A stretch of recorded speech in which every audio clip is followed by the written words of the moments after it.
Everybody, welcome to Frontline Club tonight, April 20th, and very many thanks, of course, to the Frontline Club, who have once again donated their services and their space for this rather somber occasion. But somber as it is, in the spirit of Tim and Chris, we also want to be looking forwards. And so what we've compiled tonight is an evening of part reminiscence, but really a lot looking forwards. And we want the tone to be very much about what's growing, what's going forwards. Because I don't think Tim would like us to be constantly harping back to 4 years ago and further. And quick recap, my name is Stephen Mays. I'm Executive Director of the Tim Hetherington Trust. And we've had a busy year. Our operation has been beavering away like a swan. Our legs have been bustling underneath the surface of the water. A lot's been happening. Very proud to announce our inaugural grant, the Visionary Award from the Tim Hetherington Trust, about which we'll hear a lot later. And that has gone to Kel O'Neill and Aline Yongsmer for a project called The Ark, and they'll be visiting us from Skype from New York City this evening to talk about that project. There have been a number of other awards. Very poignantly, the Tim Hetherington Award in Sierra Leone, which is made annually here for the 4th year, to somebody who has contributed services to the blind community in Sierra Leone. And this year's winner is Dominic Bangura, he's a blind teacher who worked not necessarily in the blind school. He worked in the schools of Sierra Leone, but is blind, and was actually traveling around Sierra Leone training the blind communities in how to deal with Ebola when he contracted the disease himself and subsequently died. And so we're both proud and distressed to announce Dominic as the winner of the Sierra Leone Tim Hetherington Award.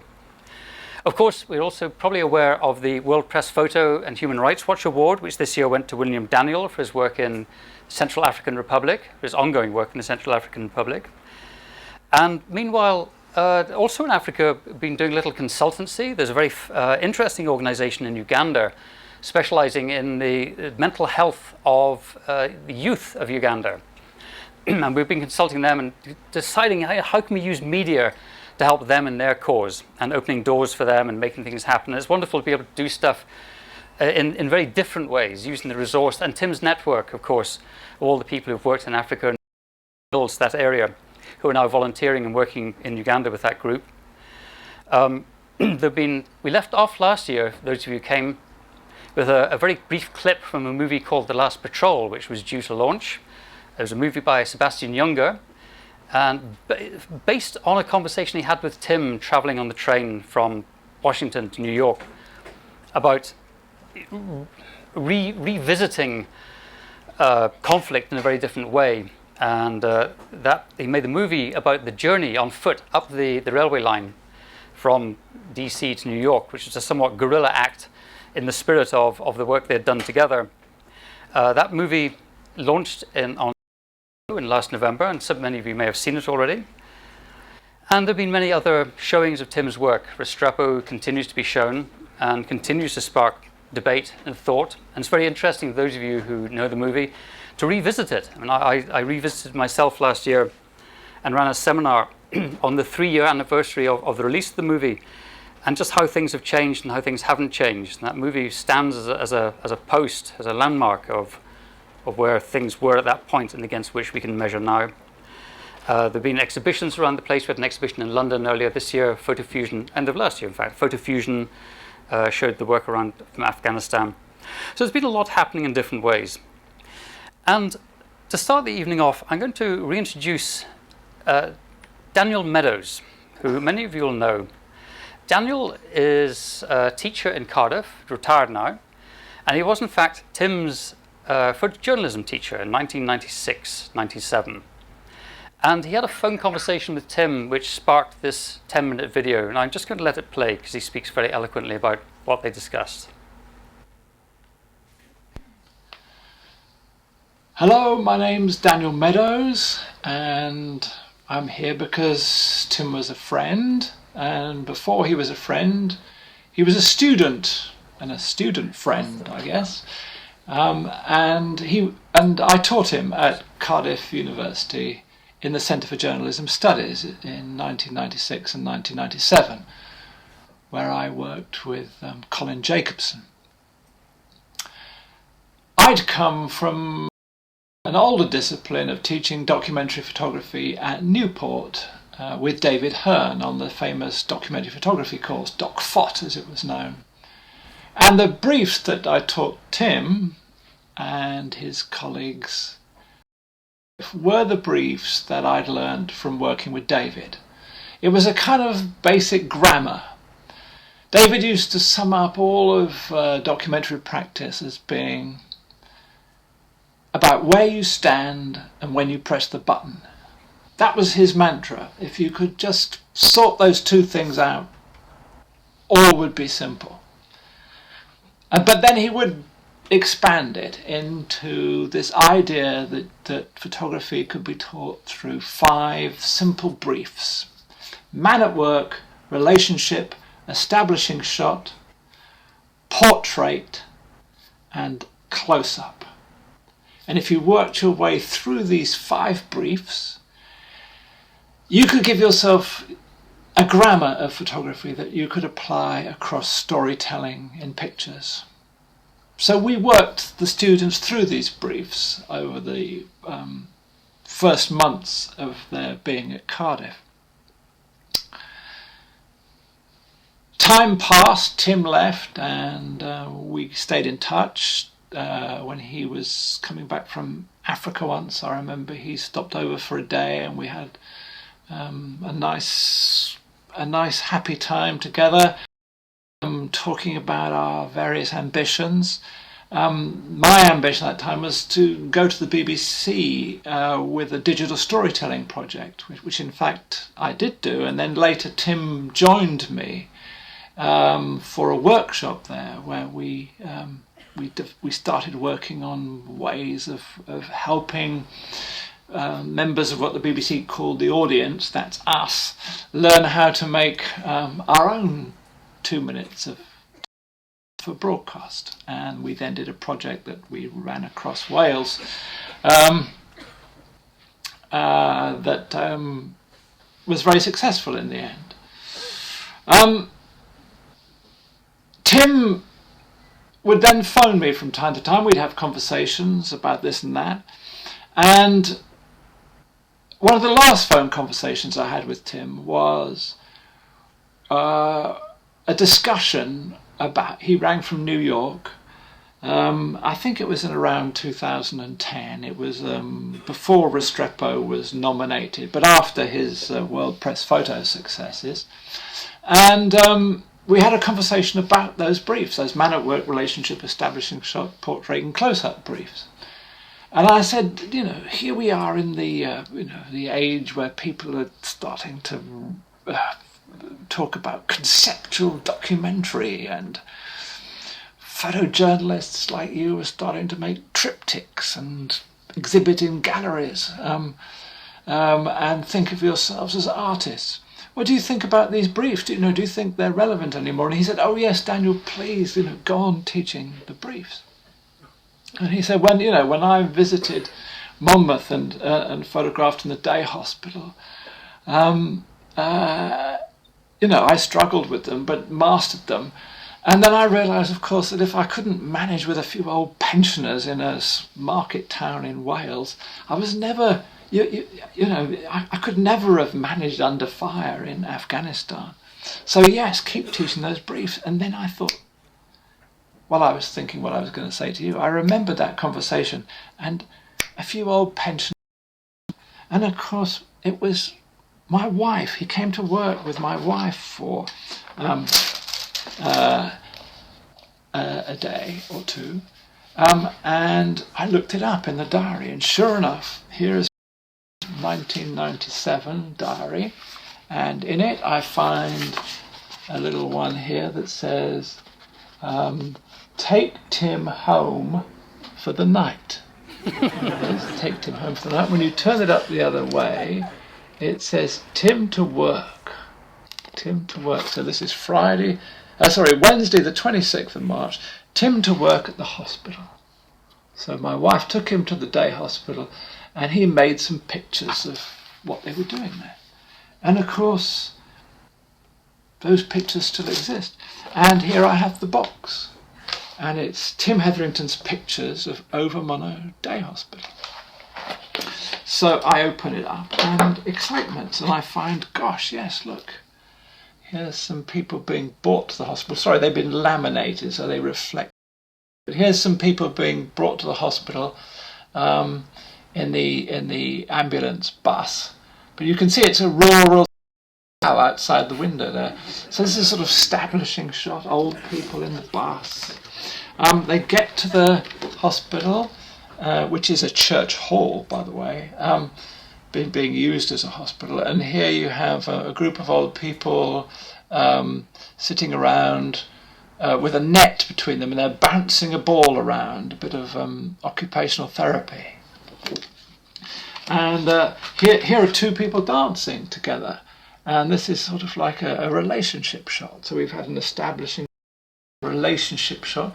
Here's it's actually my wife dancing with one of the patients, and it looks like Tim's a long exposure and a bit of flash in there to create a bit of movement.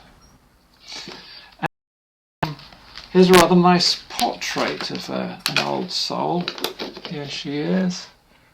She appears to be being met by, I don't know, some social workers perhaps, and being aware, and maybe a son or anyway, a man, a family relative in the background, scratching his head. But a rather nice portrait, informal portrait. And of course, here's all the contact sheets. There's probably 10 or a dozen contact sheets here, and as I work my way through them, I can see here's a picture where that's my blue Chinograph mark. I can see pictures that are conform to the old man at work, establishing shot, portrait, close-up, briefs that we were setting them, and I think to myself, isn't that charming? But then I think, well, maybe, Tim had hit his grades, so he was doing what he was told.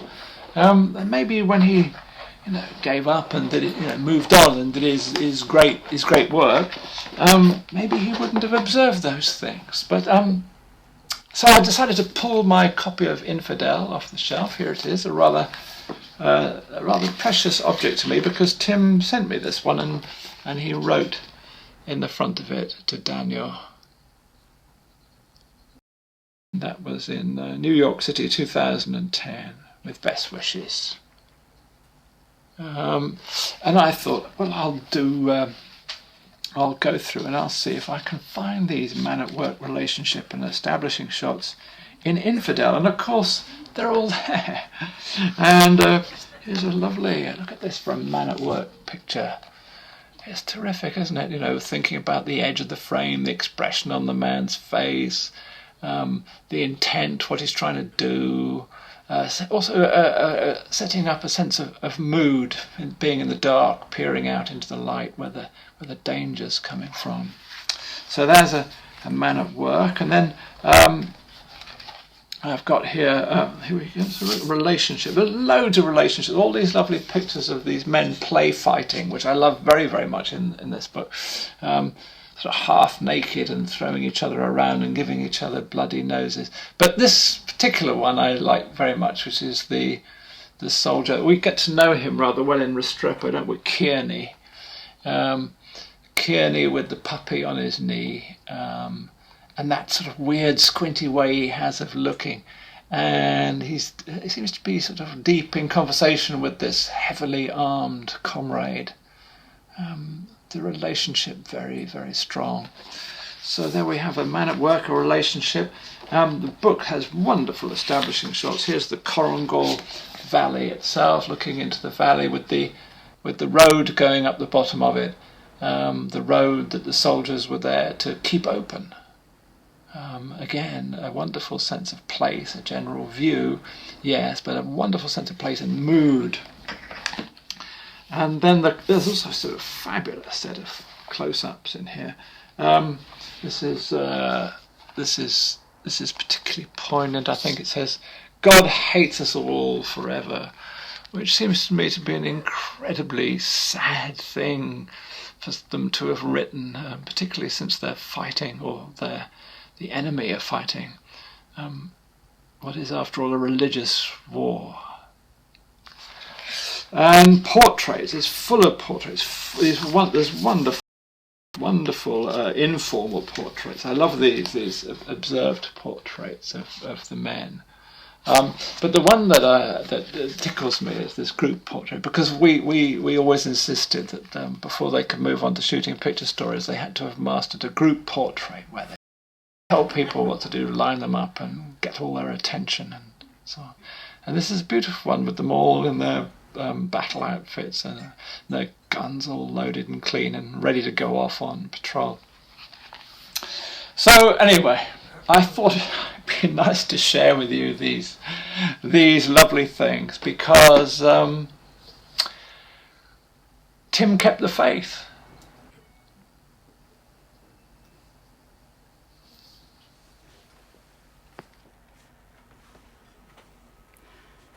Daniel was a key figure for many of us in the photojournalism industry, and the training he gave to Tim, he passed to many people.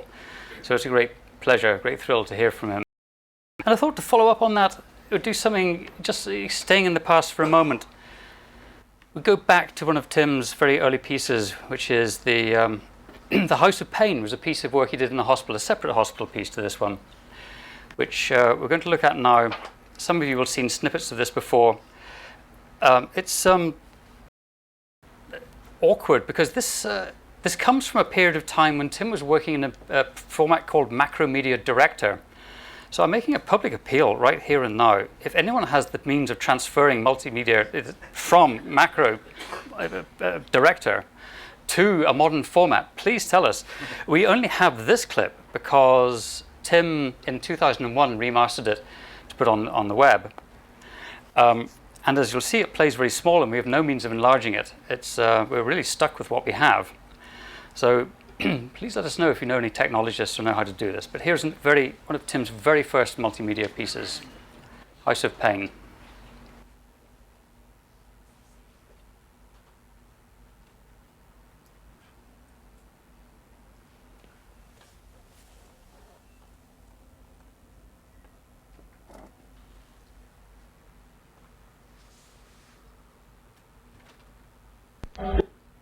When it coming like a blood clot, heart attack, lick you and you can't turn up.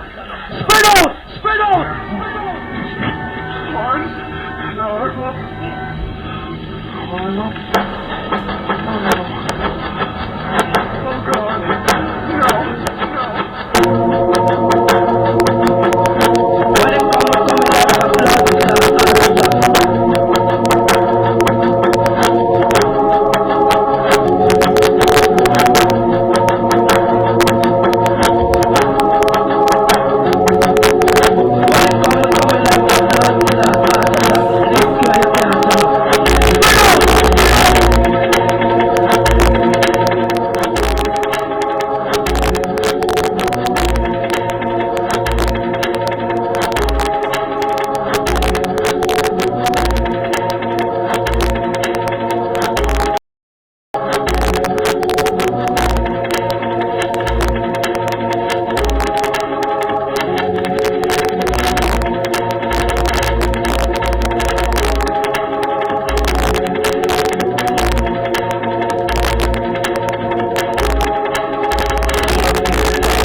a blood clot, heart attack. Lick you and you can't turn up.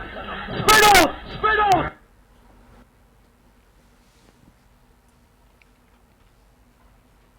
In fact, it was that piece which very first introduced me to Tim. I was at Cardiff as an external examiner, and I had to get up from my desk where I was looking at paper portfolios and move across the room to look at a computer, would you believe, in 1997. And I was shocked by this multimedia piece and intrigued and insisted in finding out who this student was. And spent the next 3 years, I mean, talk about holding the faith, spent the next 3 years talking to Tim about what on earth does one do with multimedia? There was no means of distributing it. There was no easy means of producing it even. There was no audience. There was certainly no money for it. And it was no surprise that in 2011 we saw him on the red carpet, because he was convinced that moving and motion in some form or other had to be the way forwards to make a more complete medium. And he kept at it in spite of, and there were many. So at the same time, he left Cardiff, he went up to London and started work at The Big Issue and on the homeless. And this has taken a couple of loops since, and I'd very much like to invite Paul Halliday to come and tell us about how you're working with this notion with urban issues and the homeless, because you indeed worked with Tim at that time and are now picking up in a different context. Thank you. Thanks so much, Stephen. There's going to be some slippage here. I'm going to talk partly about how I got to meet Tim, my initial impressions of meeting him. Actually, can you pass my glasses? 'Cause I'm completely blind. I won't be able to see anything. Thank you. I sort of thought, how do you try and sum up your experiences of Tim Hetherington in 10 minutes? For those of you that are in the audience that knew him, you'll know that that's very, very difficult. I'm used to giving sort of long academic type lectures, maybe an hour or 2 hours, or maybe even longer, depending on how unfortunate people are. Am I number one or number two? So you're in fact going to be this one. Great, fantastic, okay. The ones of modern technology. Just as an aside, it's really interesting, isn't it? This idea of digital archaeology. I'm just back at Cambridge doing some work around archaeology, digging stuff, excavation, but also what do you do with digital files? What do you do when the software sort of doesn't work? What do you do when the hardware stops working as well? And there's a couple of people I've got in mind who I'd like to introduce you to at some stage, Stephen, to work around.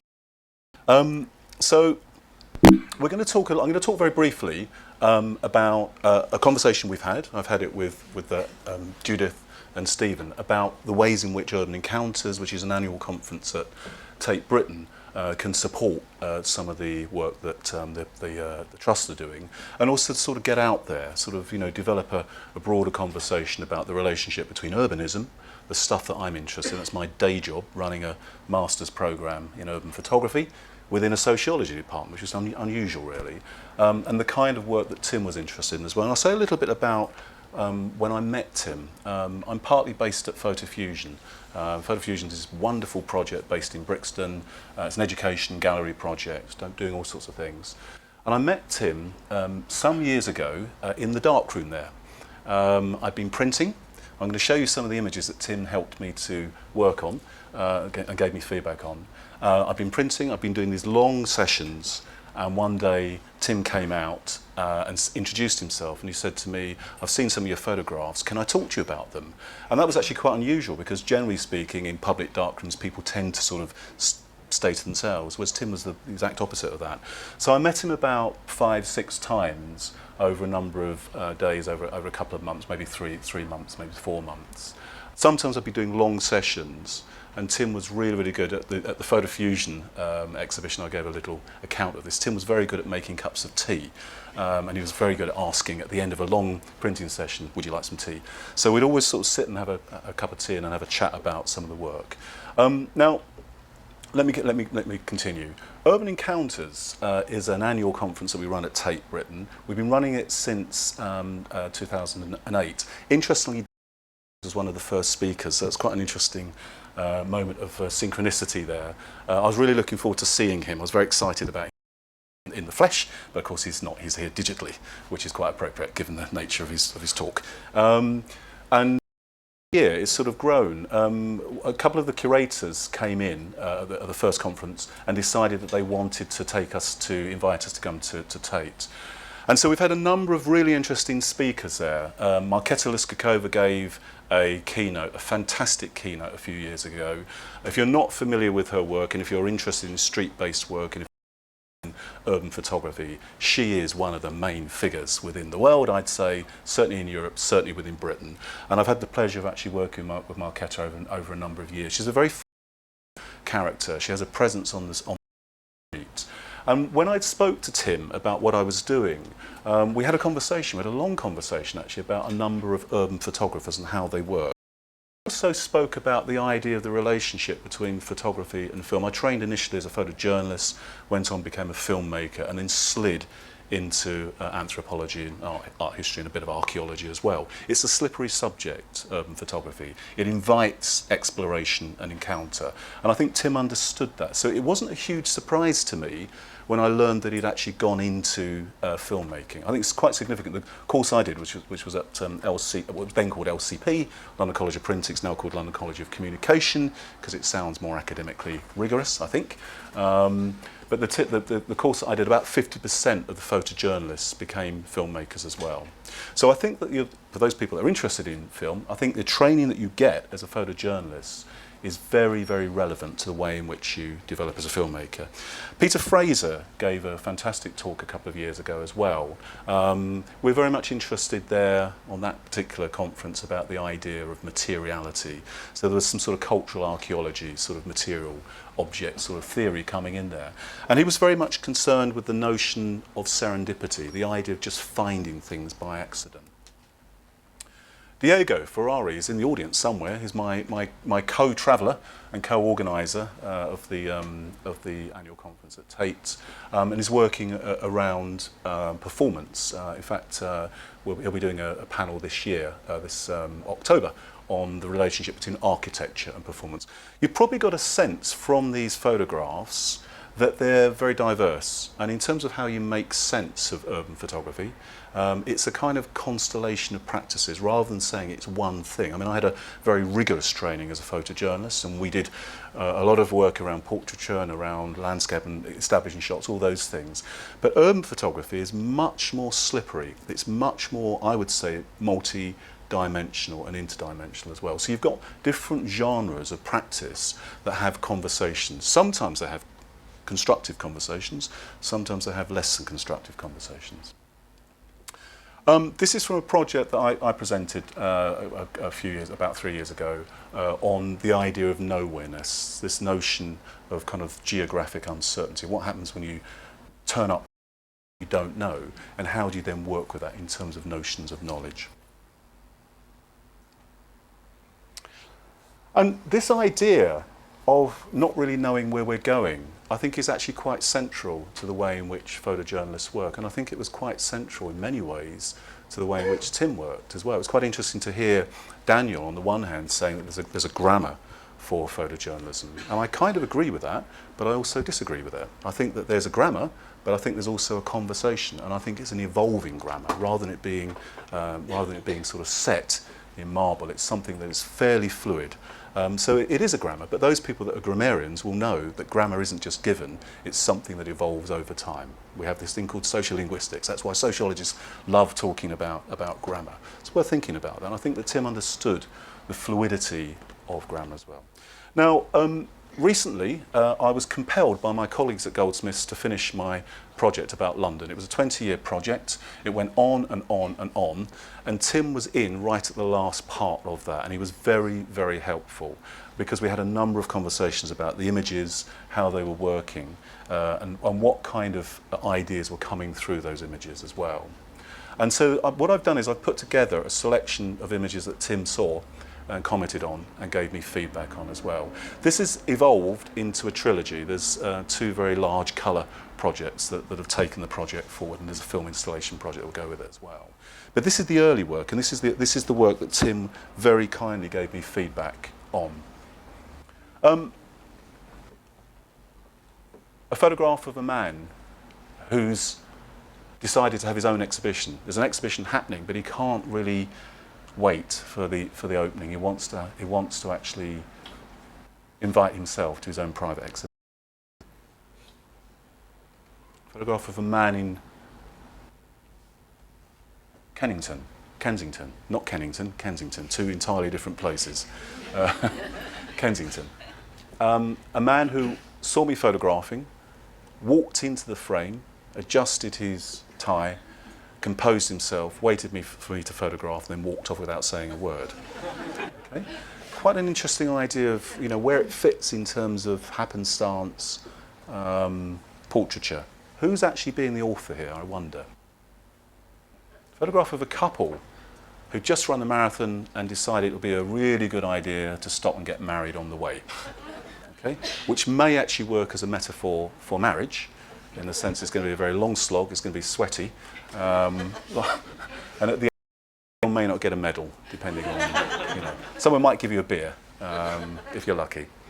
It's quite interesting, the figure there on the right, who was sort of stuck in a bit of cramp for about 5 minutes, which was actually quite convenient in terms of the composition. I never had the chance. I should find out who he is or was. This is an angel that was stuck on a float. She was actually stuck because she was chained to the float. And this is the Italian festival in St. Peter's in Farringdon. And it was late starting, and she couldn't get off. And she was having a conversation saying, I really do want to have a pee. And so she wasn't very happy. And I quite like the idea of this floating dog coming up. Now, as I was showing these photographs to Tim, we had conversations about the politics of photojournalism and about the kind of conversation that photojournalism has with urban space as well, the kind of politics of urban space. And this was a photograph that I made when I was just finishing at LCC as a photojournalism student. This was at the Wapping, and for those of you that will remember the bashing of the unions during the Wapping dispute, this was an image where I had to rethink what my relationship was with a kind of normative photojournalistic practice. There was a riot that took place. Most of the press photographers left at a certain time. On for a little bit. I wanted to see what was happening. And I recognised at the end of that as soon as the press photographers left, there was a direct shift in the way in which the event, the demonstration was policed. And that forced me to rethink what the relationship was between the streets, between urban policy, between policing culture, and the way in which photojournalism makes claims about direct political intervention as well. And I had a number of conversations with Tim about that in terms of how we imagine that we make interventions, or are we objective bystanders? I would like to think I'm not an objective bystander. I'm a great believer in intervention or subjectivity as well. Whether or not we have outcomes, that's another matter, that's another conversation. But the idea of actually trying to claim that one is a purely objective bystander, I think is problematic, and that was a course of discussion that I had with Tim over time. A man standing there, is he praying? How do we make sense of this photograph? Well, what do we know about him? What can we guess about him from the photograph? A woman with a fork in her hand, having lunch with a man who may be her partner, or maybe husband or boyfriend, whatever. But she wasn't that concerned with him, actually. She was more concerned with the fork for some time. And I don't know if they'd had an argument, but I was actually quite interested in the relationship between the figure, the Star Wars figure, and the wand that he was carrying and the fork. A photograph that I did in Trafalgar Square of a refugee. And this brought to mind the front page of The Independent. You look at any newspaper, any broadsheet, and you'll see that I've read about 4 Telegraph Times and this today. I remember having a conversation with Tim about my checkered past. I was based at the Refugee Council as a media advisor for a couple of years. So my job was to speed read newspapers. And I used to read 5 newspapers a day and then feed back to the chief exec and some other people as well and go to Parliament and other things. And so I can't quite get out of that habit. Every time there's a big story that breaks, I'll go and buy 5 or 6 newspapers and read them. But what's really significant is what's on the front page, I think, of The Independent. And Colin Jacobson would understand that. He say, well, you know, what is the front line? I mean, this is the Frontline Club. Well, you know, where is the front line? And how do we make sense of conflict? The man on the left there is a refugee, is a Chinese refugee, political refugee. And I got to talk with him over time about what he was doing here.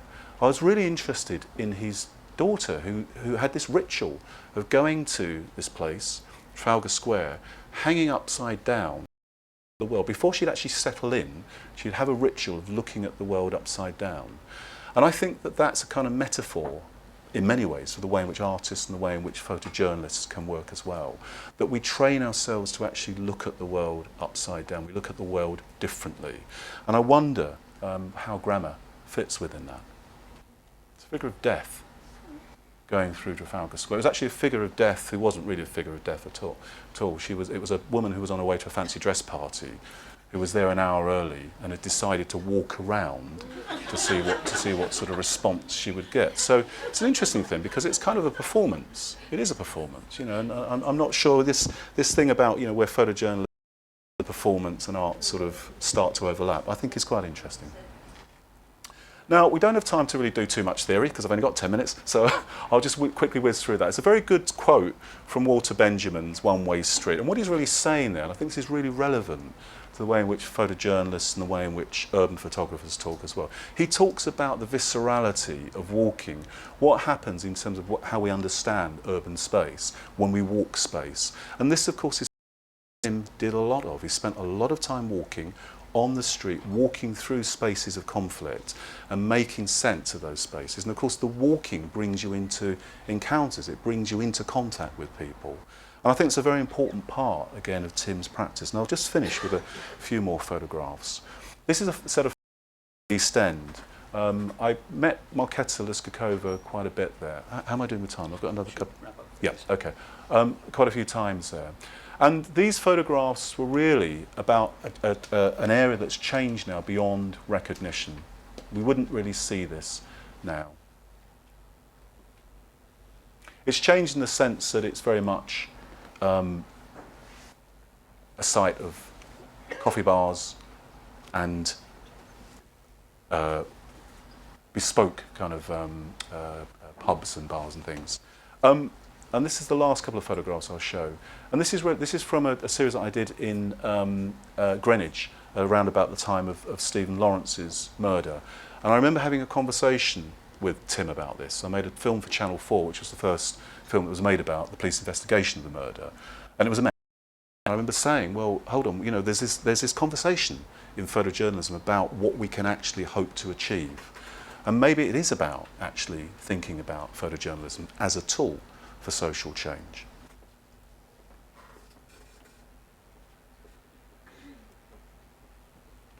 Okay, so just to finish then.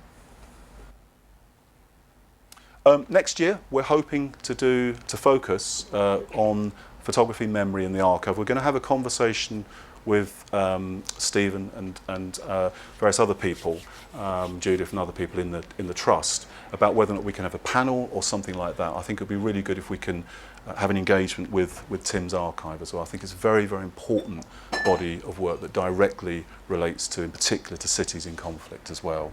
If anyone's interested in helping out or being involved with that, please contact us at Urban Photo Fest as well. It's a wider festival. If you're interested in further information about this as well, there should be quite a lot of information once we've got everything locked down on Tim Hetherington Trust. Also Urban Photo Fest website, Urban Photographers, and also Tate Britain itself will have a dedicated site for that particular conference. So thank you very much for listening. Sorry we don't have time for questions, but thank you for coming on to speak.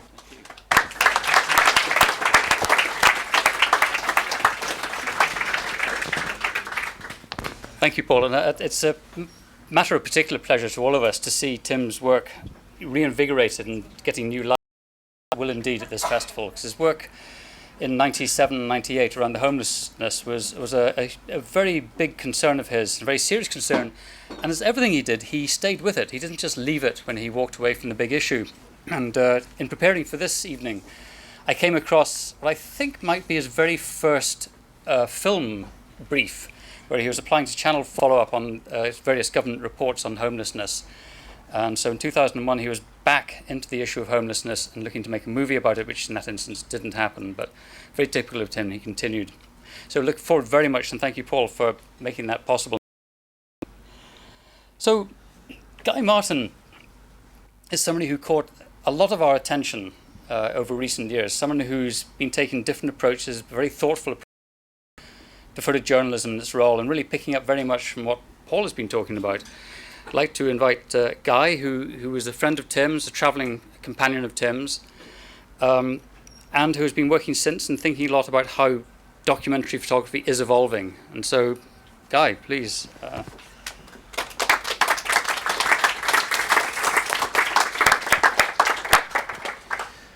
Hi, it's great to be here tonight and to show you this, or to show you two bodies of work really that were, I think, when I think about it and the conversation we've had so far this evening, were perhaps subconsciously or maybe indirectly a consequence of Tim's presence that he had when I knew him, or even his earlier work when I knew him when I was a little bit younger. But for the past a couple of years, I've been based in Istanbul, in Turkey, and I think that this work really kind of deals with a frustration that I felt, definitely post-Arab revolutions. I felt that there was and I include myself in this, an unwillingness to really kind of confront like a huge issue that I felt was playing out during that whole period, and that really was just kind of how aware the protagonists are in revolutions and wars of their own image, of what they look like, how we, the media, how I photograph them. And I saw it, I acknowledged it all the time, and I saw it, all over the Middle East. And yet, Tim's work in Libya was the first kind of instance where someone could begin to look at that, begin to critique the way that revolutionaries, that fighters, that soldiers, that media, they play, how they behave, how they change their behavior. And you mentioned it in your previous talk, how they change their behavior because we're there. And this work is an attempt to kind of deal with that. So I moved to Istanbul, and I became really aware very quickly of how massive Turkish soap operas were in the world. And at that time, they were huge. They draw in millions and millions of viewers from Athens to Riyadh every night. They're massive. And I was really interested in that way, and how that was really an important way that Turkey kind of exported itself to its idea of its culture, its secularism, its modernity, to the Near East, to the Muslim world. And I was really fascinated by that, and I set out to photograph these soap operas that I felt really kind of brought that home. And I did that for about 7 or 8 months, and then the Gezi Park protests evolved right in the middle of while I was doing this work on these soap operas. And what I instantly saw, and what I think I kind of took a stance against was that how the protagonists portrayed themselves, how they looked, how they behaved in front of me, how they changed their reactions, how they changed what they did precisely because I was there.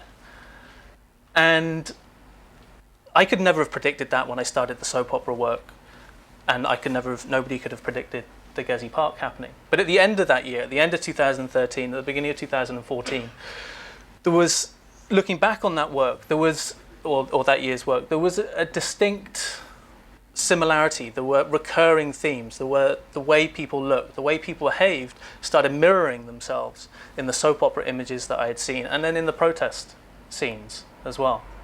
And so I began to kind of blend the two bodies of work together. And what you're seeing here, there's no captions, and I'm only going to probably tell you one caption at the end. But I really want you to kind of just get engaged and engrossed in this world. I want you to be kind of, to be really thinking about the images that you see from this area. And I think that we, the audience, the media, so often kind of consume images from the Middle East as extremes, as kind of diametrically opposed. There's no middle ground. There's nothing. It's stereotype. It's cliche. And what I'm trying to do is trying to make you look harder at images, to analyze pictures, and to try and think about what they represent or how they work. These are this two extremely gorgeous protesters in the middle of Istanbul, getting shot at with tear gas all around them. But I don't know. Do you wear that to a protest? I'm not sure. I mean, it's just they seemed like these amazing kind of Hollywood kind of figures. This unreality that I think is a lot of journalists will say, and they kind of see something's unreal, something's unbelievable, and I saw that, and I made a point of it. I lit it like actors and actresses. I made a point of emphasizing their role they had in this theatre.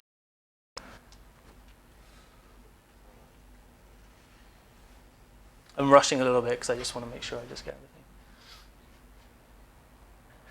As an example is how powerful these Turkish soap operas are. She's a German actress in this soap opera, and she was the adulteress. She had the affairs with these Turkish leading men. She had death threats, letter bombs, the whole kind of thing. She was hated. But this soap opera this one that she was in was designed explicitly for Turkish people living in Germany. And so that link, that soft power link that Turkey's tried to cultivate and is still trying to cultivate, played itself out through something very kind of, it could also be very soft or frivolous through TV, through media, and this is a direct response to that. And so in this sequence of like 25 images, I'm trying to just create this world. I'm trying to get this world, this feeling for you to step into. It's completely subjective. It's in no way in objectivity or grounds of truth or anything like that. I am creating this world for you. I'm creating this thing to step into. I want you to look at Turkey or to not see a picture of the Spice Bazaar, to not see any border, to not see any refugees, to not see anything like that. I want you to be engrossed into this world that I've kind of created for you. And I think that the notions of objectivity and all of that within journalism, within photojournalism particularly, I think sometimes the thing that's possibly holding this industry back a little bit, and it could be moving forward in different ways. Maybe that's a separate argument. So I don't know if I've just gone on too much.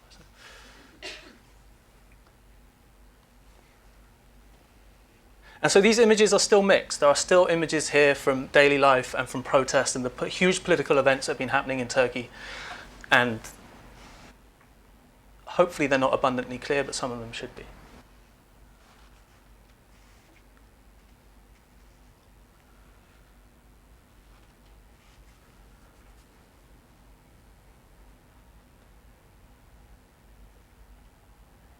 But the picture here is I don't think it's it's one of my any special picture, but it's the idea of watching, this idea of filming something for somebody's own benefit, this idea that you're Instagramming, that you're tweeting, that you're Facebooking, that you're your own hero in this world of events, in this theatre, that to look good, to represent yourself as truthful, not because of me. I don't care. I don't even know. I can't even remember what they were photographing, but these looked like these were the Arab tourists that came to Istanbul to go on these soap opera tours. And then this was actually made during the Gezi. That what they had come here for was perhaps to be on this amazing Bosphorus island, on this, in the heroine or the heroine's location in the house. And what they'd seen was something entirely different. But maybe it was this. I mean, actually, there is a deeper. I don't tell many people the caption or the context of this picture, but this picture was made on the. I don't know if anybody's, maybe people have been to Istanbul, but there's the Dolmabahce Palace on the kind of shores of the Bosphorus. Big, huge old Ottoman palace on the Bosphorus. And during the first couple of nights of the Gezi Park protests, there was these huge clashes between police and rioters. And this guy was kind of caught up in the middle of it. And I turned up a little bit late to this, and the police and the protesters were kind of moving to and fro between the two areas of kind of Gezi Park in this area.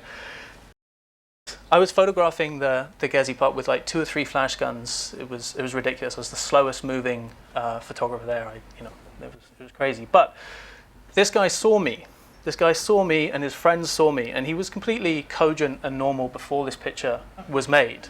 He was sitting up, and then they saw me. They saw me with my camera, and they flashed, and they pushed him down onto the grass, and they tore open his shirt, and made it look as if he was this huge, this wounded, this heroic wounded figure. And oh my God. A new version. Yeah. Do not install. And now, if I don't know, in my previous things, or if this was an assignment or something, I wouldn't have taken that picture. It was a deliberate setup. It was a deliberate manipulation of me. They realized my role very quickly, someone foreign, as someone not there, as someone that was to their heroic struggle against the tear gas police.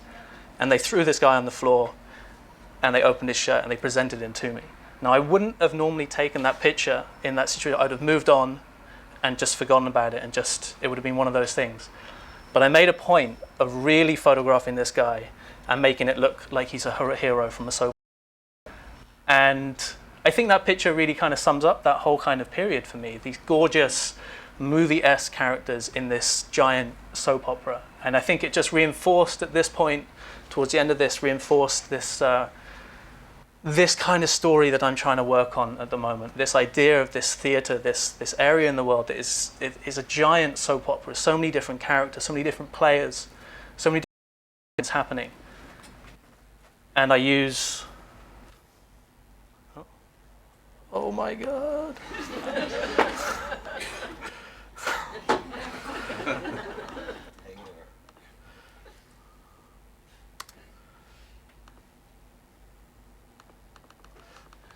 Okay, we get there.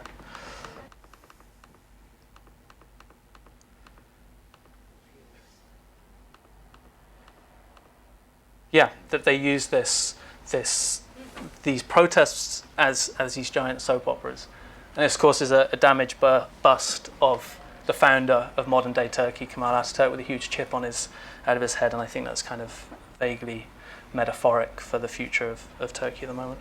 But that led me on in this thing about continuing, and Daniel Meadows saying being persistent, to this story, and a distinct change in that body of work was made in 2013, 2014, and the change in Turkey's relationship now. And I found an ISIS gift shop in Istanbul. Religious scholars and people that know far more about this than I do will always, and I agree with them, will refer to this as the seal of the prophet, and it is. But it was a gift shop distinctly selling jihadi memorabilia and things. In the center of Istanbul, not too far, you can get a tram, you can get outside the Istanbul Modern and go for 20 minutes, and you can find it if you want. You actually can't, it's closed now. Bad sales. Sales sucked, apparently.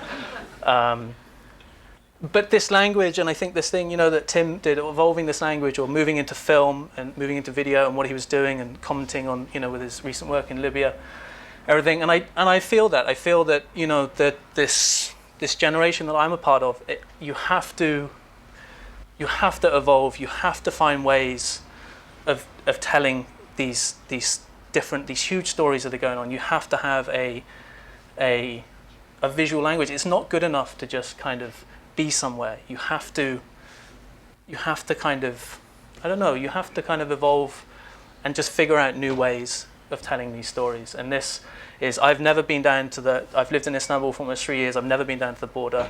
I don't want to. It's not for me. And I think that being able to kind of take these things of Istanbul and the power and the center of power that Istanbul is, and take these little elements and comment on this huge story is really important.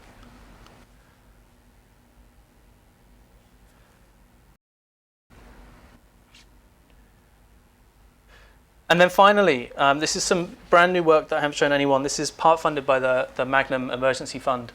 And this was yet again for me to revisit Turkish soap operas and them with current events in Turkey. And it's called The Parallel State. And if anybody kind of knows about the things that are happening in Turkey now, everybody's a foreign agent, everybody's a spy. there's Gulenists, there's media cover-ups, there's everything happening now. And whereas the Gezi Park work in the City of Dreams was full of coloured hair and sexy protesters, this is now a distinct change, I feel, in Turkey's attitude and Turkey's look at the rest of the world. And I'm just trying to reflect that in this body of work. But again, using TV, using something so lightweight and frivolous as TV, as media, something that we all see. And I'm just using that as a way to try and explain things. This actually is, this was done a couple of weeks ago, and this is like the first time I saw this. And I was looking at it on the train today, feeling really sheepish about even having my laptop out of this. But this is a still from an ISIS comedy sketch down on the border of Syria with a group of Syrian activists. And their way of combating ISIS and dealing with this is to make kind of Monty Python-esque videos of ISIS. And this was a sketch about the death of Twitter. And there's hopefully it makes sense at the end picture.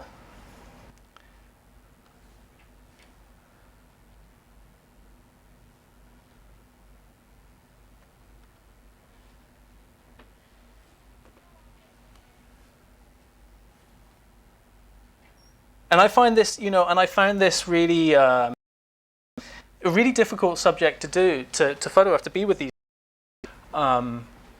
Here they were already at a stage to be able to parody, to make fun of, to poke fun at ISIS. Something that they are the ultimate bogeymen. They are the ultimate scary bogeymen, and particularly here, particularly in this club, the ISIS have such strong affiliations. And it was really, really, really hard. It was, I just found it very, very uneasy. But here they were poking fun, making videos, making very popular YouTube videos where they deliberately belittle ISIS and their behavior.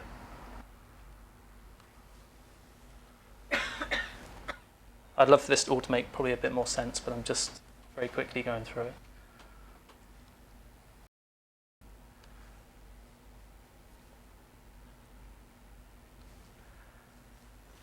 And the sketch, the context to this was that, in this one, obviously the power had been reversed. The hostages are now the hostage takers, and that's Baghdadi about to meet his demise in the borderlands between Turkey and Syria.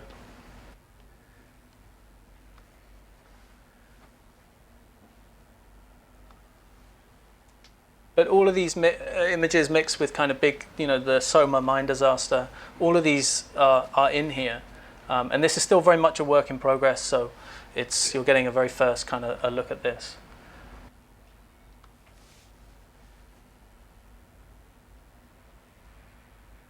But the sketch was the death of Twitter. Baghdadi had put out a religious war against Twitter, and his minions had confused Twitter for a spray-painted blue chicken, and they had then put an end to Twitter by killing the chicken.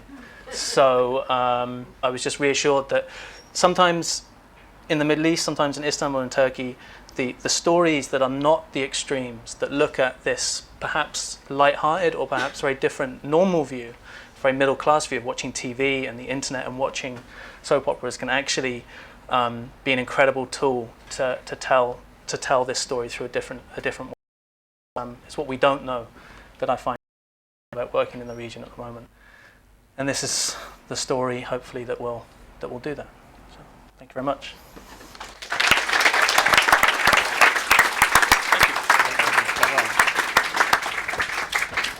I had hoped to have a dialogue with Guy at this point about his work, but unfortunately time is not with us.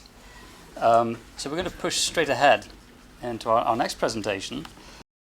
Following Guy, I would like to introduce Topaz Adizes. Topaz is a filmmaker, an independent filmmaker based in Brooklyn, New York, who was working with Tim on several projects in 2011, which were sadly unfulfilled as at this point. But Topaz, I'd like very much to hear your description of what you're working on with Tim, and indeed what you've developed into now. Does this move around? Yeah, you can walk around. Cool. Can I talk? Do you guys hear me? Hello?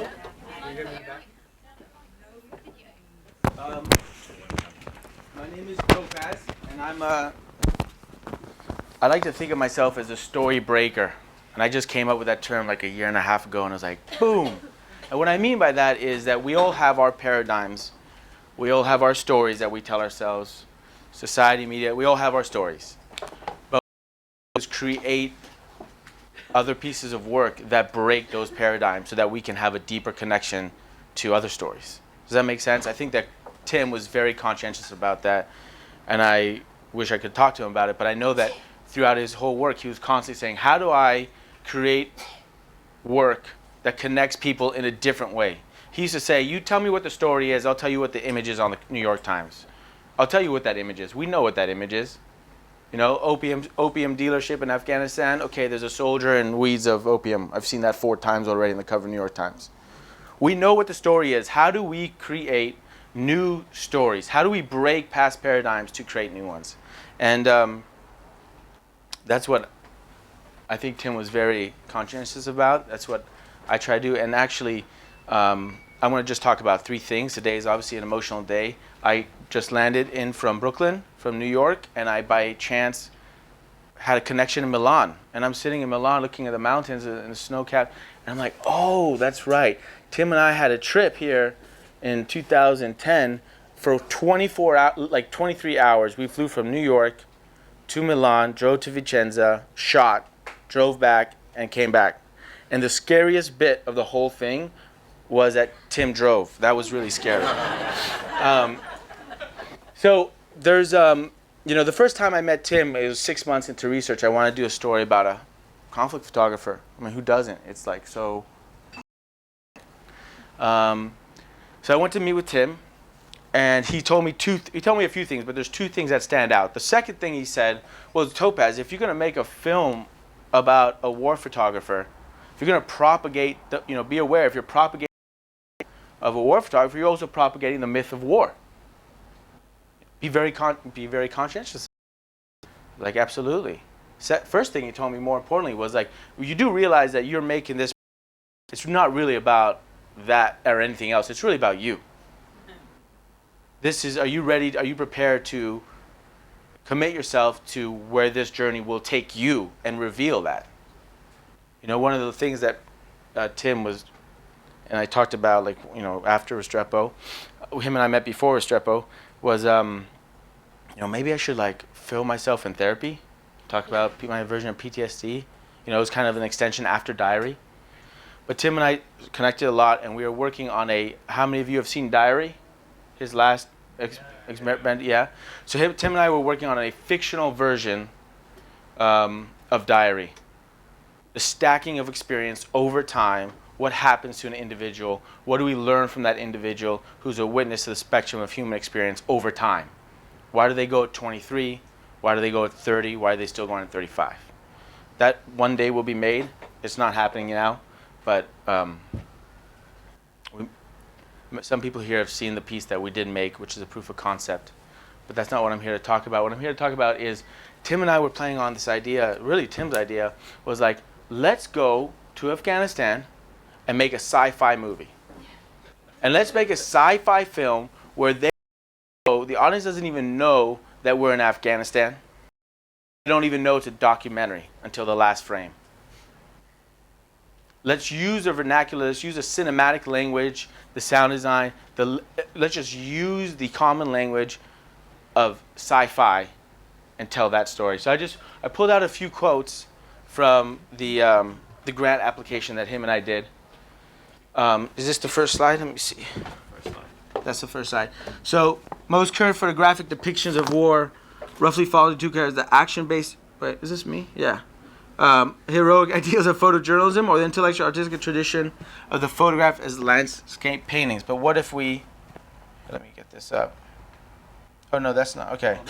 One signature is the way I seek new strategies to engage a viewer with what is considered complicated and serious material. And I have that.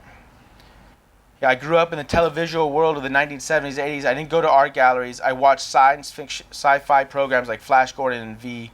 These shows presented simplistic military parables of good against evil. A force of aliens descends on planet Earth with apparently benign intentions towards the Earthlings, but in reality their hidden master plan is one of colonial occupation control. So here he's speaking about Afghanistan. He made an image that for him, I mean, one thing that Tim did, I should just also say here, I'm a little emotional, so I'm sorry if I'm jumping around. Can you hear me in the back? Yeah. Is that, to me, Tim's like a diamond. It's like so many angles. And everyone saw him from, he was always present. He was always committed, talented. And he was always engaged with whoever he spoke to, and he connected. So he connected with a lot of people, and everyone saw him from a different perspective. So everything I say is really, obviously, from my point of view. But he was a diamond, and everyone had its shape. And I feel like Tim allowed things to percolate. I learned that from him. Allow things to percolate. When you approach something, it's not going to work immediately. Give it the time to develop and grow in you, and let it communicate with you. Because that's when the stronger piece that will communicate with your audience will grow as well. So here he's there, and he goes, it was during the visit in Afghanistan that I made an image that evoked for me a sci-fi approach to the war I had been considering. And that helped me grasp how I could visually present the war in Afghanistan as an alien occupation. The image of the Marine in the cornfield is stripped of humanity and resembles a Star Wars stormtrooper I remembered from my childhood cinema days. In many ways, the landscape of Afghanistan is also like a set from Star Wars, and the presence of the U.S. military there like a technologically superior alien civilization that has landed on Earth. He's talking about this image right here. He saw that, and he was like, oh, interesting.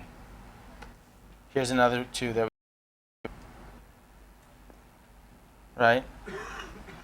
And so we were talking like, let's go out there and interview the soldiers, write them in a way, and have them speak to us in a certain vernacular that you didn't really know you were in Afghanistan. What's your MOS? What's your, and have them speak in a way that like it could be anywhere. And shoot the plane back, have things backlit in a certain way. Just choose decisions, cinematic decisions that would speak to the sci-fi language, and then at the end you would realize, oh my God, this is actually not science fiction. This is actually a documentary that's happening right now.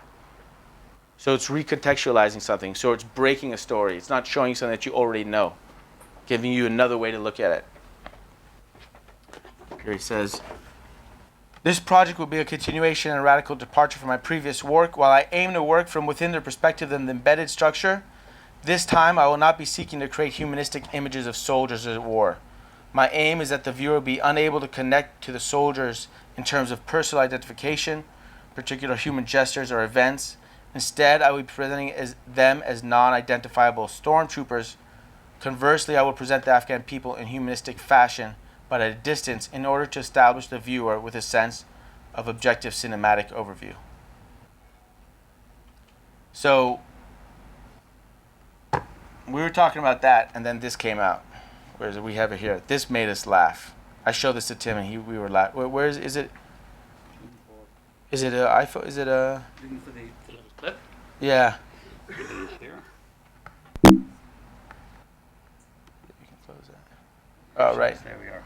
I don't know if you did this low right, but this came. We did this in 2010. We were talking about this. Check this out. So this is a commercial for the U.S. Air Force. Can you see it all right?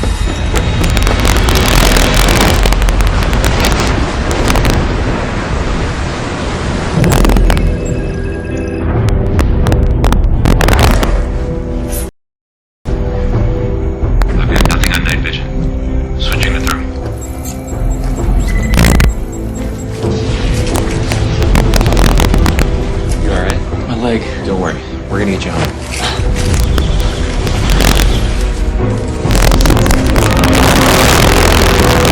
There you go. Do we need to say anything else? I mean, that back up. But imagine like a documentary shot, using the same cinematic language, but it's actually a documentary.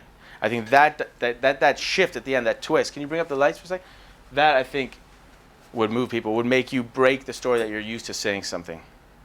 The last thing I want to talk about is that this is a very special week for me because a project that I've been working on with my team, we won the World Press Photo for Best Interactive Documentary this year. So we'll be going to Amsterdam, and I think that Tim would be super proud of this thing that we're creating.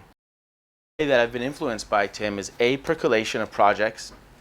Let things take time. B, when we look at it's the let me put that up. Let me bring this up for a sec.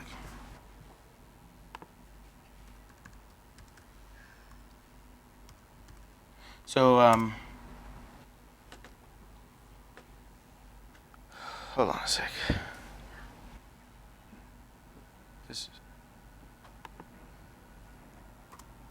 See if it comes up.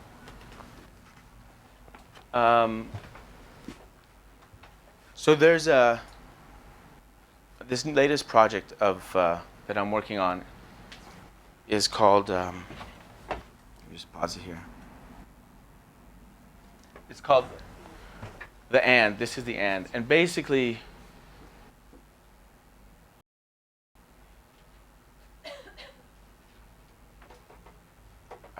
It might play automatically and then ruin the. So basically, look, right now, the way I've been influenced by Tim is that.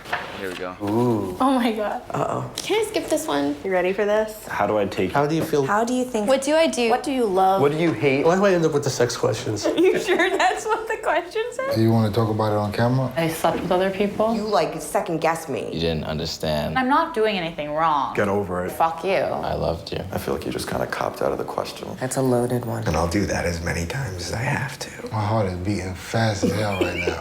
Don't start sweating. Not good. Okay. So let me just give a context to this whole thing.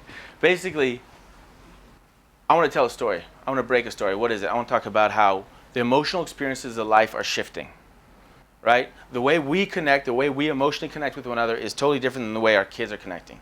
I have a 21-year-old brother. When I try to talk to him, he's like showing me stuff on SoundCloud and YouTube and Twitter. And like, I'm just like, can you just look at me? Can we have a conversation? And he's like, why are you limiting my conversation? I want to have a multimedia conversation, right? There's no more awkward silences in elevators anymore because people are on their phones. We understand that where grandma used to bleed ink into paper and post it and wait 2 weeks or a month for a response from her lover or husband, my sending an emoji, what is that? And waiting for a response in a minute. Where's like despair? Where's longing? Emotional, where's that happening? Right?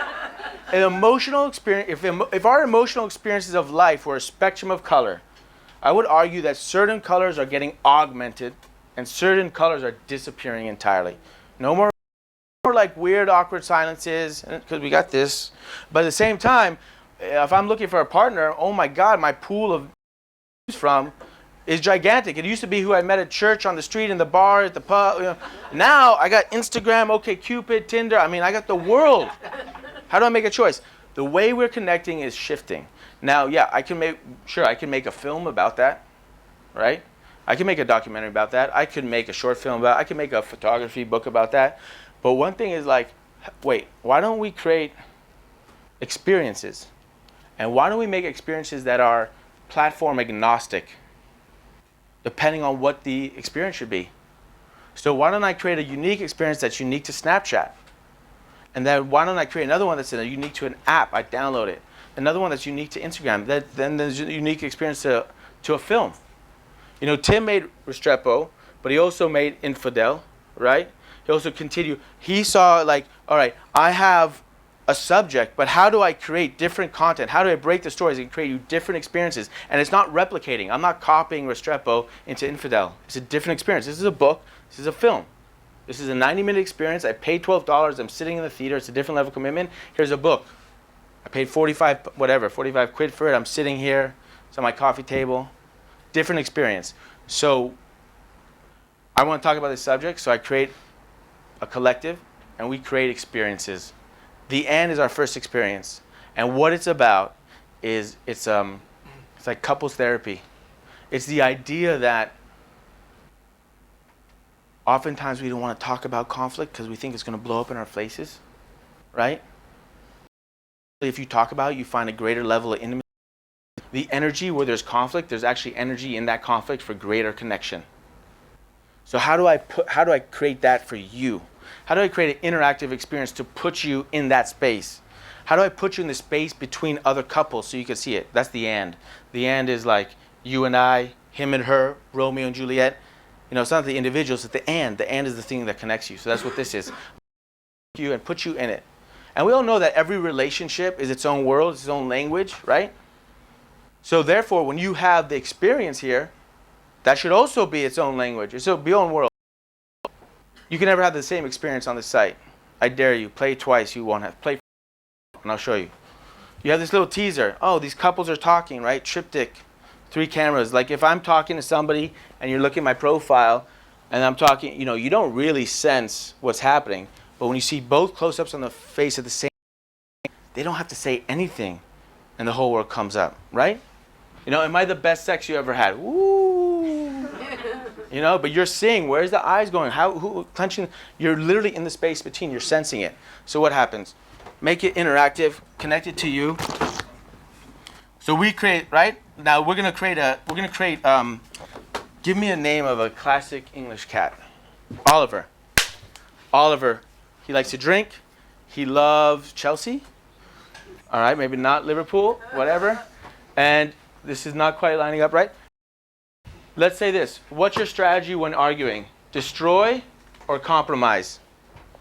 The person has to decide. Slowly creating a profile. Not a perfect profile, and there's nothing in the middle. But enough to make you go, well, I gotta choose one. Someone tell me. Destroy. Destroy. Thank you. All right, cool. Who's your ideal partner out for the night? A wingman or someone who will stay out of your way? What would Oliver want? Wingman. He'd want a wingman. All right. Let's go. Why is this not? There's some. I don't know why this is. Yeah, this is. Usually it's a better. What is more important to Oliver? Having a kid or having an extra bedroom? Yeah, let's be honest. How would most people describe you? Would they describe him as cool? Asshole, because he likes Chelsea. Got it. So look, now you click on this, right? Now check this out. He's getting a compilated. Now, what's interesting here is that like we had to custom make a cut. We tagged all these interactions. We had all kinds of couples, LGBT, high school seniors, polyamory, all kinds of structures you can imagine. Asking each other questions, and then we tagged out little interactions, and now what you're going to get is a customized, I don't know, it's fine. I'm going to click on this. 110 seconds based on your responses. What would you do if I cheated on you?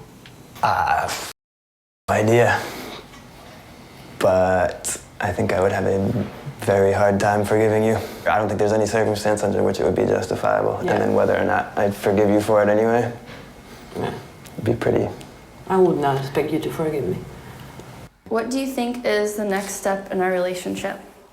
Well, moving to Buffalo, saving some money, figuring out where you're gonna go to school. Obviously getting engaged at some point, hopefully before PhD program starts. Not married, because we won't be ready for it. I think we also need a dog. Yeah. Thing in our relationship, what would it be and why? Can I say your parents? I heard you used your mom's words in an argument to try to put me down. So you can't say that you're afraid of my mom judging you and then you've used your mom's words against me. What do you love about our relationship? We are each other's biggest cheerleaders. We really support each other. And our communication. It's not like we don't argue, but we're so honest with each other. I can honestly say I'm a better person since I've been with you. Why aren't we living together? I could do it. I mean, I want to do it. I want to come home to you. Mm-hmm. We would have passing moments with each other that we just don't have now. I mean, it is a lot to do with my hesitancy. All right, so you can bring it up, please. So check it out. The layout here is, I'm not sure why it is, but look, that's like a customized cut on the fly, made to you. You go play again, you get different questions, get a different cut. The point is like, the experience is interactive because it's the same without you. Like, you know, every time you play, it's different. It's customized to you. And then here you could go click through like of best sex. Ooh, that one's fun. That thing went viral like hot fire. This one too. What would you do if cheated? But you see all these couples, and we first started with romantic couples, but we have actually expanded. We're basically creating like a relationship genome project now. We're doing, and we have best friends. These are two brothers here. They start off really cute and fun. Turned out they're like discussing if they should take their father off dialysis. I mean, every one of these is like a serious this is a transgender couple. She ends up proposing. They're both men, were men. Yeah, we have every kind of thing. Now here's what happens. For the first time in history, in my opinion, you can literally be put in the space in between of any type of couple or structure of persuasion or shape or size or what have you. This is a polyamory couple, where they're having a conversation about things that you're like, whoa, hold on a sec. I mean, we saw that couple, the two, they look exactly alike, right? Talking about Connecticut and PhDs, I mean, they look exactly alike. Couples, and I sit there, I'm like, oh my, look at these patterns showing up. We're all stuck in our patterns, right? And so you start watching this, and what ends up happening, you start going, well, I really wonder what my husband, wife, lover, friend would say, right? Well, there you go. You can play it now. You can play it, I'm almost done. You can play it now. Am I going too long? So anyhow, the point of, we gotta wrap it up, right? Yeah.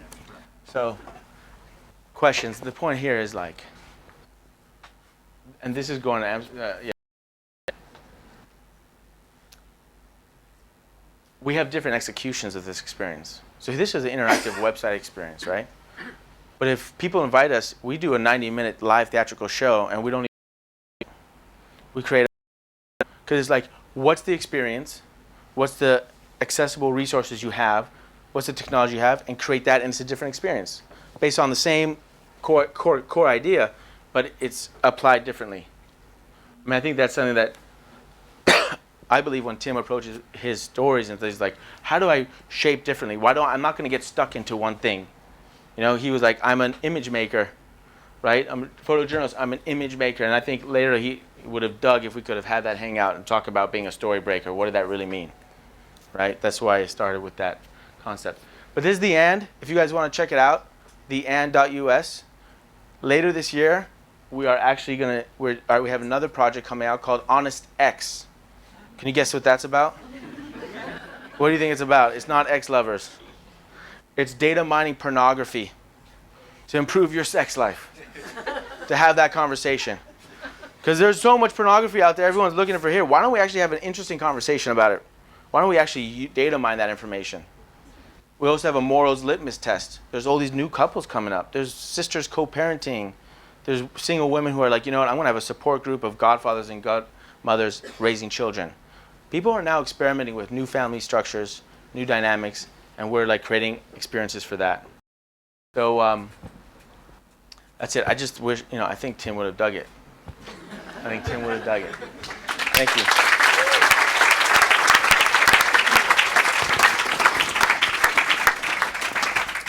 And Guy made a slightly despairing comment earlier about, are we stuck in old forms?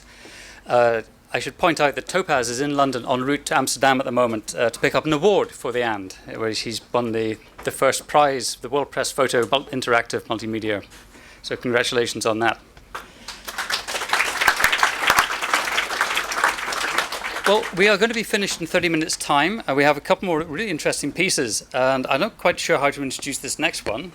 So I'm going to let Tim do it. As soon as I mine the file.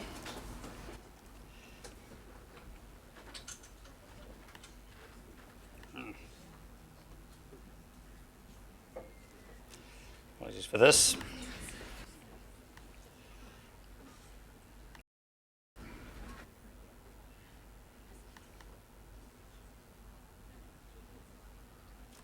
Friday, the course. Yes. How many weeks? 10 weeks, yeah, and then we break and then we do another. Wow. With him again? We used to share a studio. What, a flat or an actual studio? No, studio space. And my half of the studio space was... Got smaller and smaller. Got smaller and smaller because it was immaculately his side was like something out of Doctor. It was basically like a tsunami that was growing. And it was just this coming my way. It was like the shifting sands of the Sahara taking over the studio with all decks and So stuff. you two have obviously grown up together. Oh yeah, we know for a long time. So I'd like to introduce Jeff Johnson. And your file is here. Hello. Hello.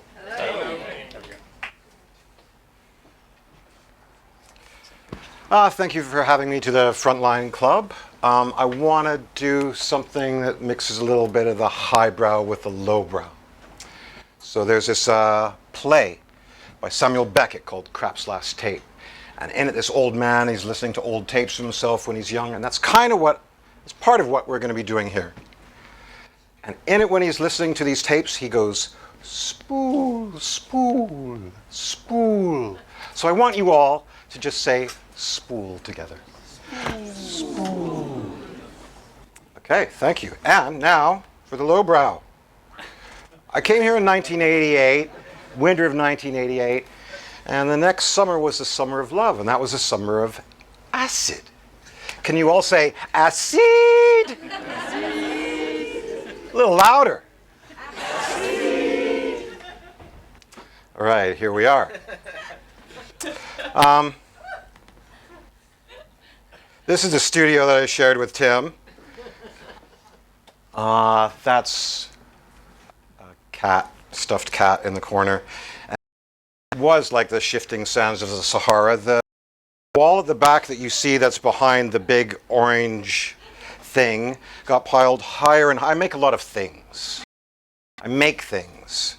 And that got piled higher and higher with stuff that I was making, costumes and so on, and it literally like started invading his space. Now Tim had this immaculate space, and he'd received something like 15 or 20 grand from the British government to go and make experiments. I was like, that thing never comes my way. So his place was absolutely immaculate. A lot of photographers came in and used his space because he was often away in Liberia, Sierra Leone, all around the world. And so one photographer came in, Chris Wise, and I asked him to send me this picture because I remembered him taking the picture. He said, can I take a picture of just your half of the studio? So there it is. I came here in 1988 and moved to Oxford, and that's where I met Tim. And I met Tim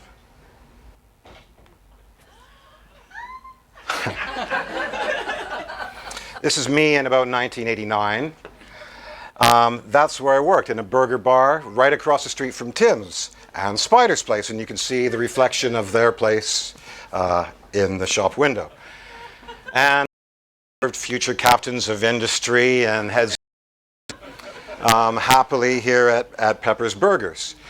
The day I met Tim, my girlfriend had just broken up with me that morning, and it was a slow day at Pepper's Grindhouse, and I was sitting right there on the edge of that curb when my Spider, who lived with Tim, comes along and says, my friend Tim is coming, and he's just bought a record at a car boot sale.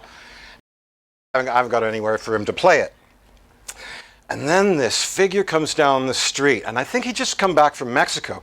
He's wearing this poncho. It's a hot summer day.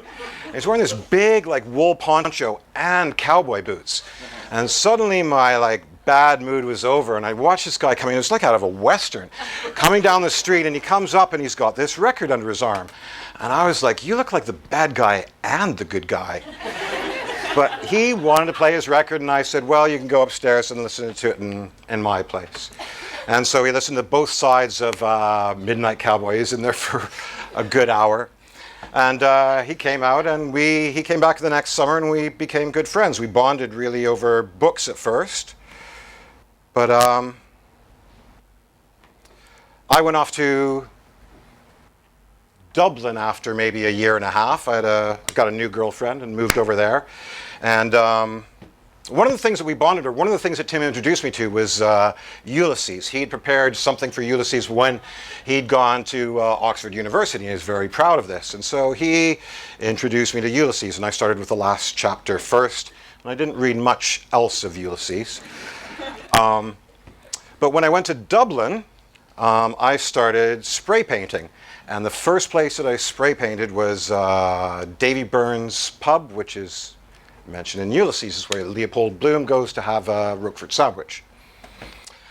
So I came back to Oxford, and I lived with Tim in Katie Allen's house, who was also here, and I haven't seen her for probably about 23 years. And he moved out, and I stayed in his place for a while and stayed in Oxford. Now, I started studying, after I left the Burger Bar, I started studying at Open University. And Tim was kind enough to, I guess I can tell you this, it's a long time ago. He gave me the keys to LMH Library so I could go there and use it as a resource. And I was very grateful for that. Another student also gave me the keys to another college, which I can't remember, doesn't really matter. So we lost touch for quite a few years. I went down to Brighton. I went to Sussex University there. I studied American literature. And I went to America. They sent me to America for a year, and I studied experimental film with one of my film heroes. And then ended up coming back to London, and just by chance, serendipity, bumped into Tim when I was walking through Old Street, and he was just coming out of the Foundry. He has bad reception on his phone, and we just happened to meet again, and became good friends and shared for a few years and collaborated on a few. And one of the things that he did was come and interview, allow my students to interview him. Now, I was doing a document. I do a lot of teaching. I'm an artist. Artists always end up doing a lot of teaching, and I was teaching a course in editing. And so I wanted my students to have their own material, not just edit things that I had shot. And so I got them to interview a number of people, and one of them was Tim. Tim had just been awarded the World Press Photo Award about 4 or 5 days before he was coming to be interviewed.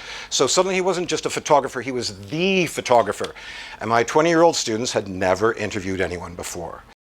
So they were all none of them really wanted to do it, because this is like the World Press Photo Award winner. But Siki finally agreed to do the interview, and I'm going to show you a bit of that now.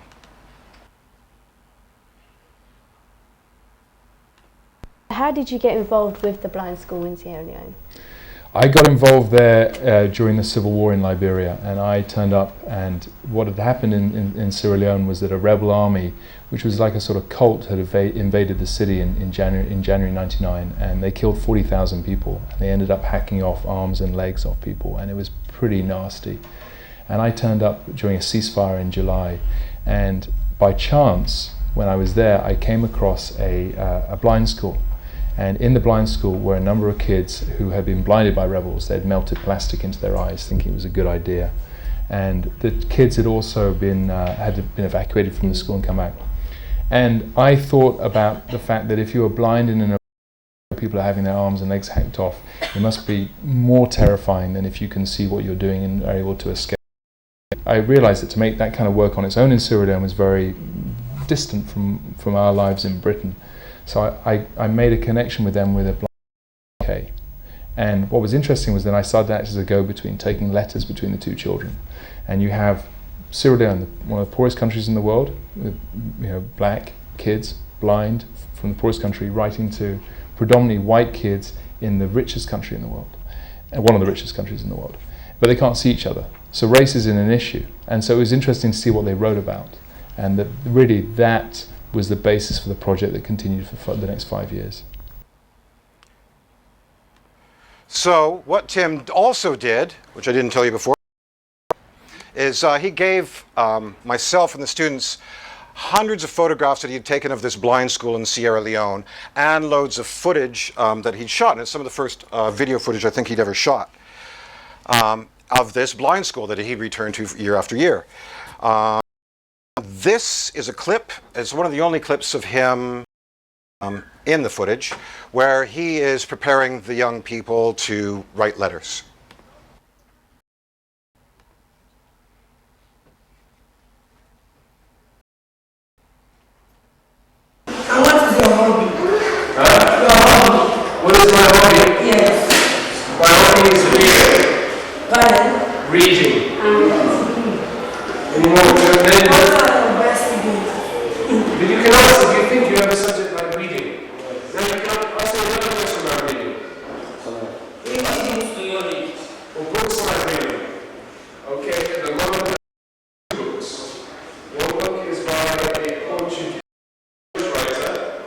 Kapuczynski. This man, he traveled in Africa for 40 years, okay, in 1940 to 1980. And then the other book is by Chinua Achebe. You know this man? Huh? Things Fall Apart. Yeah, Things Fall Apart. I mean, this book, right? So another question. Another question about the books. Only on Chinua Achebe. What about Chinua Achebe? What did you want to achieve? Well, you know, it was interesting. I did a project for 5 years, and you know, it still hasn't been published. I'm letting it settle for a bit, and I might return to talk to the kids. There's two things I'll say. First thing is that it was an experiment all along. I was also learning my trade, and I worked black and white, color, 35mm photography, 6:6 square format photography, filming. I did a whole lot of different stuff. I designed digital exhibitions after it and Braille books, and so the experience there was a big experimental period for me, and that was one thing. I just wanted to explore the actual image and communication ideas. But also in the project, what I wanted to explore was the idea of war. And what was interesting was in the project, in the letters between the kids, you photograph two schools, and you're looking. It's all about sight and blindness, etc. But in the letters between the kids, one of the kids from Sierra Leone writes to one of the kids in the UK, and really did it in real life, and says, do you know how I was blinded? And then tells the kid in the UK, about how she was held down in the rebels after they killed her father. They melted plastic into her eyes. And for me, in the project you look at the project and you think you're in a very sweet story about the blind. And the blind is a kind of traditional, a lot of people make photographs about the blind. So it's a very traditional story about the blind. And then like a hammer blow in the middle of the book comes this, analysis and the kids talking about the war, and it really shocks you. And I think that's what I wanted to do. I felt so strongly about what I saw in Sierra Leone and the suffering that I wanted I wanted to make a trap for people. Do you think if you hadn't worked at the big issue, you might not have swayed into the whole, social justice, yeah, or those sort of perhaps, issues? Yeah. I think you're absolutely right. I think I kind of had it quite strong inside me because I think Northerners, I don't sound like I'm from the North, but I was born in Liverpool, and I think that the Northerners have a bigger sense of social injustice because of the way that the financial mechanisms of the country play out. So I think that was in me already, but I think that, I think that you're right, I may not have got into it, and I'm really happy I did. Yeah. Liverpool. Yeah. Do you know Liverpool football team? You've heard of football team called Liverpool? Do you know a football team, Liverpool? Football. Yes, Liverpool football team. Football team, yes, football team. Tell me something about Liverpool. What would you ask about Liverpool football team if I said to you that I like Liverpool? Yeah, football team. Well, Liverpool. Yes, Mr. T. Liverpool is one of the best teams. Is one of the best. Liverpool is the best football team. No, hey, you listen. You're away from me, you're out of the class.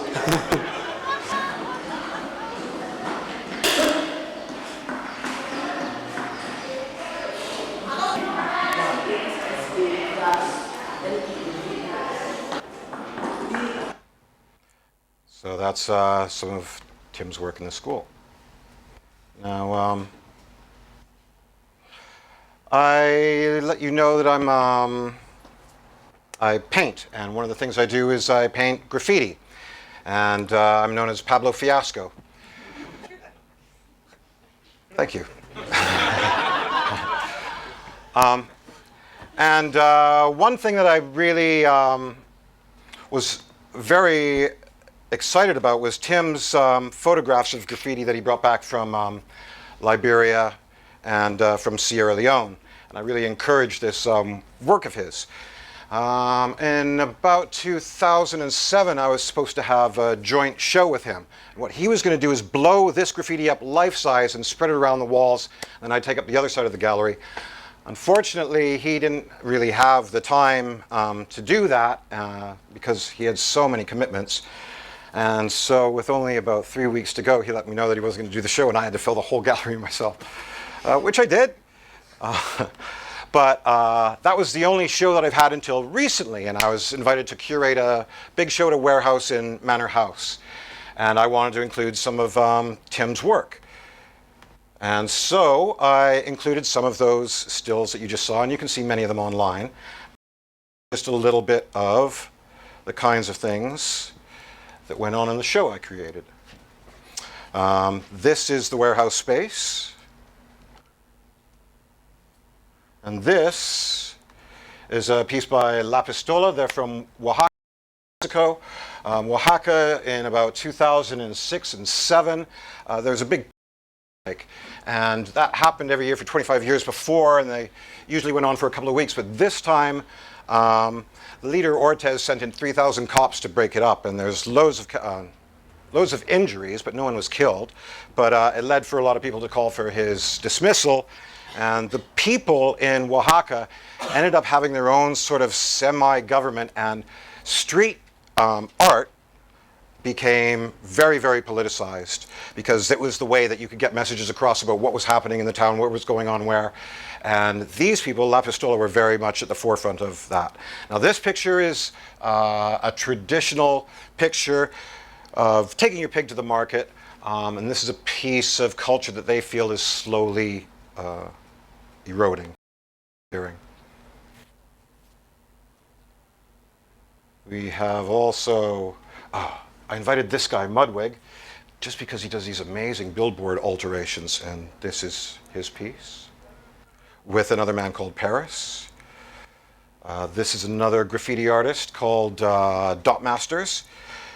Toy is a sort of euphemism for the inexperienced, the ungainly, the poor graffiti artist. And he also does these very realistic pictures of rubbish bags. His comment on society. This is a piece that I did with Dot Master, where we subverted the famous God creating Adam. This is another artist from the Democratic Republic of Congo. This is a painter named Katie Hopkins, who painted all these hands and arms coming out of the wall. This is some of my work. I'm most famous for this typewriter, and I like it having these sort of concrete poems coming out of it. That's a portrait of Sugar Ray Leonard by a friend of mine named Breck. This is some more of the work there. This is a piece where I collaborated with another artist. The face is and her head is made out of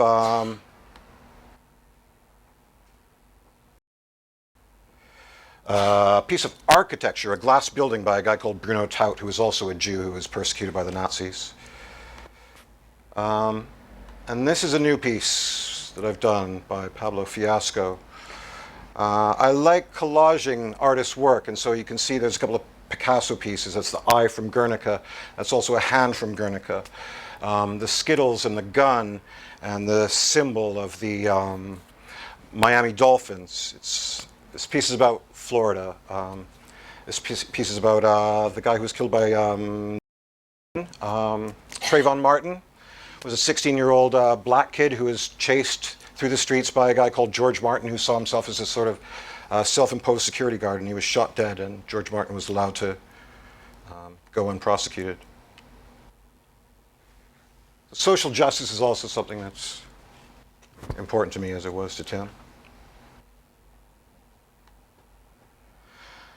Now, I went through Tim's, Tim talked about, as you heard him talk about, he talked about his period in Sierra Leone as the experimental period, and so I looked through a bunch of his pictures. I created this beginning of a piece from one of his photographs, and there's another one in the corner, and it's from one of his portraits of one of the students at the blind school. This is all work in progress. This painting will change, it will grow a body, it will have different gestures, and you will probably see it around London if you pay close attention. That's me done. Thank you. Thank you for your time.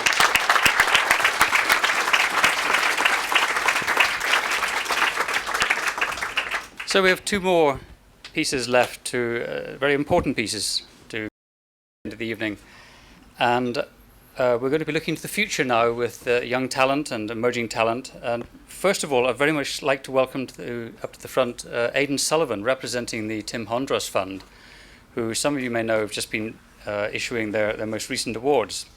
And so we'll hear some from Aidan. Hi, guys. Hi. I'm not going to keep you for hours on this one. I'm very, very happy to be here, and I thank Stephen for inviting me and to congratulate him on all the great work. I don't know where this is going to go. Hang on a second. Can you hear me? Yeah. Great, okay. So, yeah, to congratulate Stephen on the great work he's done. Well done, man. It's really cool.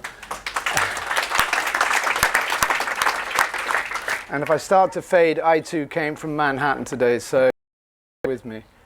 But before I get into showing you this, and we'll just pop this up here. I'd just like to say that having been a close friend of Tim and Chris's, every time I come to an event or I meet up with old friends, we suddenly realize just how many close friends they had. I mean, not just hundreds, perhaps thousands. And we all felt that we were something special to them. And I think it's because they were so special to us. So this is a kind of bittersweet day. You know, it's hard to believe it was 4 years. And bittersweet because, you know, we miss them terribly. But I think the great thing is to know that so much is going on in their name, and we've seen some fantastic things this evening. And so I'm here to represent the Chris Hondros Fund. I'm sure most of you know who Chris is. And the fund was set up soon after Chris died. And it was created in his honor by his fiancée and friends and colleagues at Getty Images. And the idea is to reward a photojournalist whose work embodies and demonstrates the exceptional ability and is committed to creating a visual history that brings shared human experiences into the public eye in the spirit of Chris and his work. Todd Heisler, a Hondros Fund board member and a staff photographer for the New York Times, said, "We're looking for someone who's a great photographer beyond aesthetics, and we're looking at the personality and their connection." So this year, the main award, oh sorry, I'm just going to run through some of Chris's pictures, I beg your pardon. I'm sure you're all very much aware of these. And this is what they were talking about, this amazing connection Chris had. So the winner for 2005 is Kevin Frere. And it comes with a $20,000 bursary. And Kevin, who's now based in China, will use the grant to continue his long-term work in Asia. And a quote from him when he found out about the award, he said, "To win this kind of award is humbling, and I feel honored.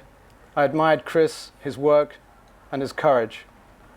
He was for me the consummate photojournalist, someone that worked with an intense dedication and told stories in such a wonderful, compassionate way. Until 18 months ago, Kevin worked as a chief photographer for the Associated Press, and today he's a freelance contributor with Getty Images, which he says allows him to go into more depth on the issues he's covering. Of the $20,000 grant that comes with the award, Kevin said, "It will inspire me to try to do some strong work in the name of the award.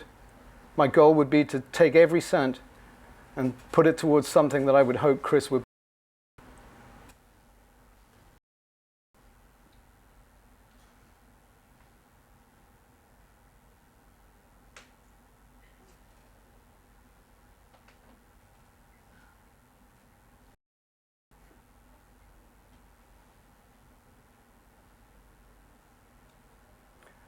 And this year, the fund also decided to introduce an Emerging Photojournalism Award. So the first Emerging Photojournalist Award goes to Diana Markosian, who will receive a $5,000 grant. And she recalls, "I met Chris as a graduate student at Columbia when he came to speak about his work. His talk had a real impact on me. I was a wannabe photographer. I had this dream to see the world, and I had no desire to do things the conventional way, to graduate, to stay in New York, work my way up the corporate ladder, and Chris encouraged me to find my own way."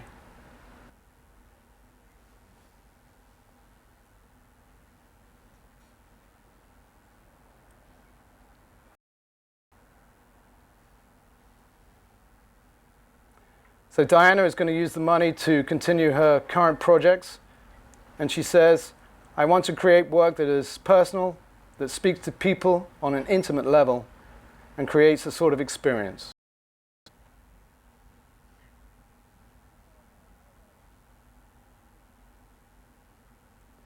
So two great photographers who are going to continue in the tradition of Chris and his approach to photography and photojournalism. But show you a little movie of Chris. I just wanted to share something with you that on April the 29th in New York, there will be a benefit and silent auction at Aperture to raise funds for the Chris Hondros Fund. And if you can't get there, don't worry, the bidding is online already, and it's hosted by Paddle 8. So please get online and start bidding for the extraordinary pictures that have been donated by some of the world's leading photographers. And it'd be great if you can show your support and raise some funds for the next round of awards.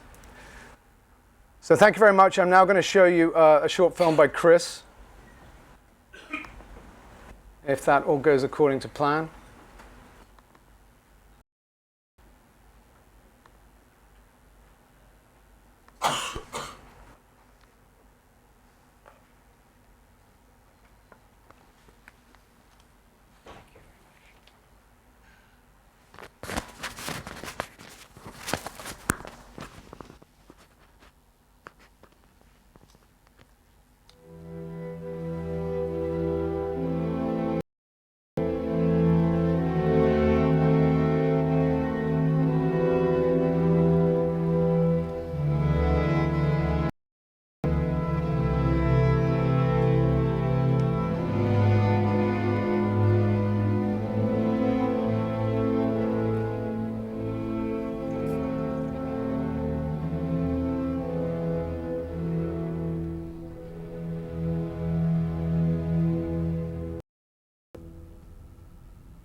I did a series of photographing through the windows of Hondros. It's almost like looking at a TV or something, looking at this 3-inch thick pane of glass.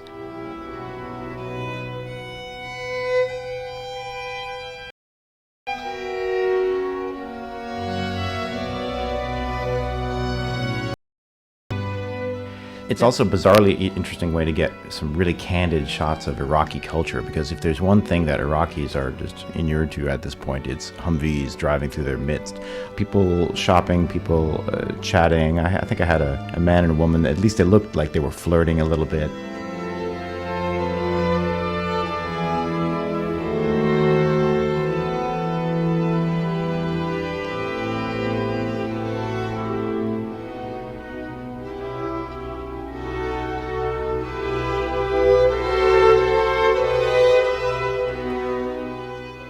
Well, the car, had been shot up, and it was still moving on its momentum against a curb. I could hear the sound of children's voices from inside the car, and screams and cries, and I knew that there had been a horrible mistake, that there was a family inside. There were 6 children in all in the car, and the parents were in the front, and they had been killed instantly. The children had survived, and one was shot. But they were all covered in blood, and so they weren't sure who had been injured and who not, so they brought him over to the sidewalk. And it's one image, a little girl, terrified, standing next to a soldier, that has been most widely distributed of that series.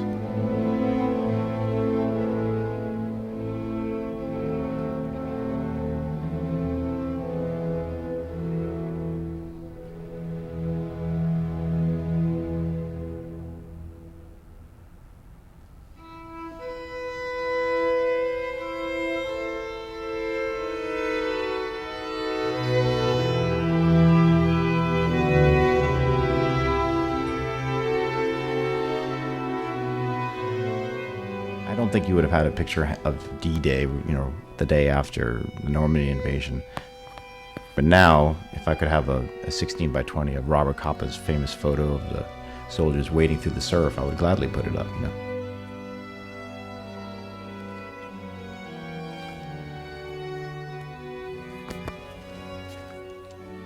I think you need a little bit of distance away from some of these events. History will probably decide which pictures endure on that level. I'll be curious to see which ones they are.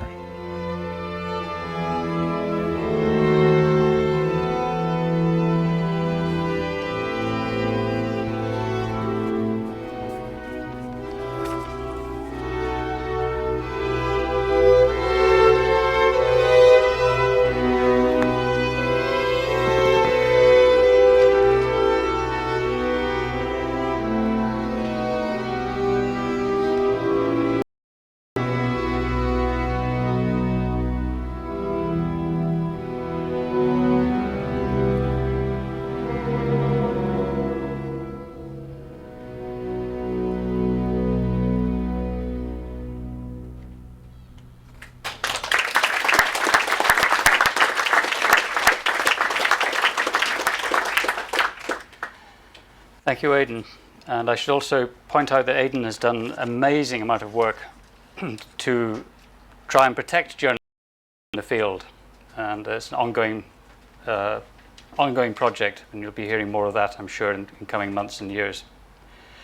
Finally, on the awards side, before we wrap up, I would like to introduce the winners of the inaugural Visionary Grant, the Visionary Award from the Tim Hetherington Trust, which is Aline Yongsmer and Kel O'Neill. They're currently in New York, and we would actually like to play, again, a very short film before we have a few words with them. This is a film that was made in 2012. They'll be back. This is a film that was made in 2012 when they were preparing their previous body of work, which is called Empire, about the legacy of the Dutch Empire. And so they're talking about that work, but more importantly, what we learned from this is their manner of working. And so we're going to play this short clip. It's just 5 minutes, and then have a brief conversation.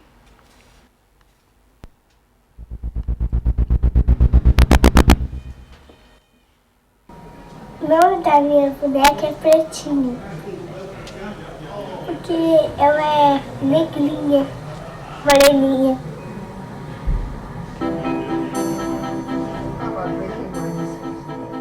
Basically, I'm a experimental documentary research project. The core of the project are these installations that you see around you. This is a three-dimensional manifestation of empire. It is a research project about the unintended consequences of Dutch colonialism. We basically travel to countries that have a colonial history with the Netherlands. It can be a country like Indonesia, where the Dutch were present for a very long time, or it can be a place like India, where the Dutch were one of the many traders setting up shop there. So we have 5 4 on the outside of the installation are we made on the VOC side, which is the Dutch East India Company side.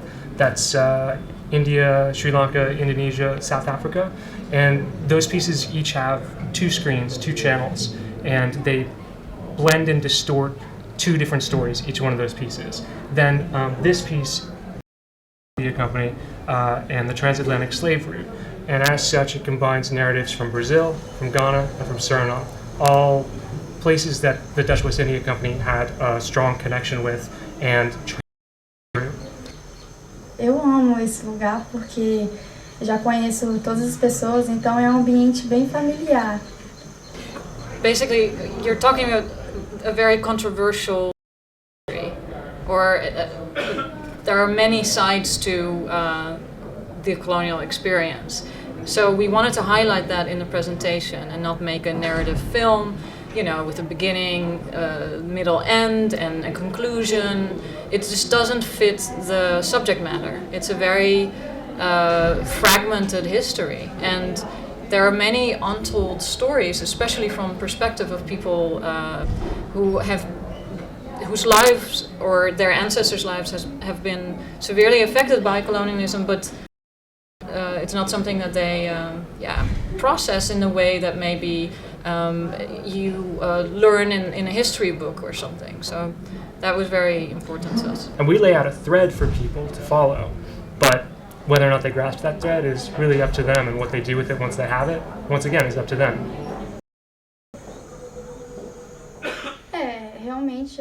And we want people to use their feet as the interface to negotiate all of this material. People walk around the place, take in one perspective of one individual in Indonesia, supplement it with another perspective of another individual in India, Brazil, Ghana, Suriname, all the places that we filmed. And from that, they come away with their own thematic narrative. We just really wanted to stretch the form and figure out if there was a way in a non-traditional way. I say always and always and always, we have no any right to come here. But in that time, you must see it in that time, that is different. But I'm not a colonialist at all. I hate it. The split screen arose because when we first started making the first film in Sri Lanka, we were actually considering making 2 films because there are 2 locations represented, 2 characters, 2 sets of characters represented. But But then when we started working with the material for the first time, we realized that the each other. So we wanted to find a way to visualize stories that occupied the same space, yet seemed to contradict each other and communicate with each other in a way that stories never had before when we were editing conventional pieces. And I think another element is attention span and the way we, the relationship that day to day with our devices. You're so much more used to dividing your attention these days over different screens, different messages coming at you simultaneously. So I think that's like on a form level that is something we considered. Where do I think we'll be in the next 5 years in terms of interactive storytelling? I think we're going to be in a lot of different places. And I think that that's one of the things that's interesting right now. It's such fertile ground. I mean, it's the Wild West, basically, at the moment. You go to the interactive conference yesterday, and you see hundreds of people making hundreds of different projects using hundreds of different means. And that's exciting. The one thing that I hope that we don't do is start to limit what is acceptable storytelling and what are acceptable storytelling platforms. Because I think at this point, it's open season. Anybody can do anything they want. Okay, now we're set. So, thank you very much. We're going to introduction with Kel and Eileen.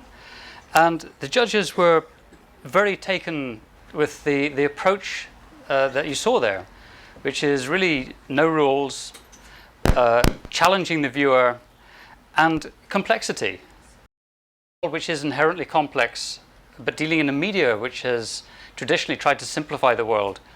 The judges were very taken with Kel and Eileen's approach, which doesn't shy away from the complexity. So can you hear us?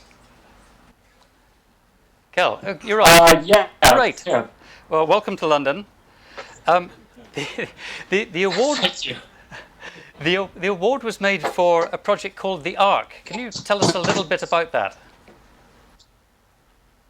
Yeah, I mean, The Ark is a project that we've been working on for quite a while. I'm actually getting a bit of an echo, so I apologize if I start pausing and slowing down and acting weird like I am right now to adjust for that. But yeah, I mean, the Ark is a project that we've been tracking for a long time. Alina keeps files of research, and she ran into something called the Frozen Zoo that she can tell you a little bit about that really started and ignited the project.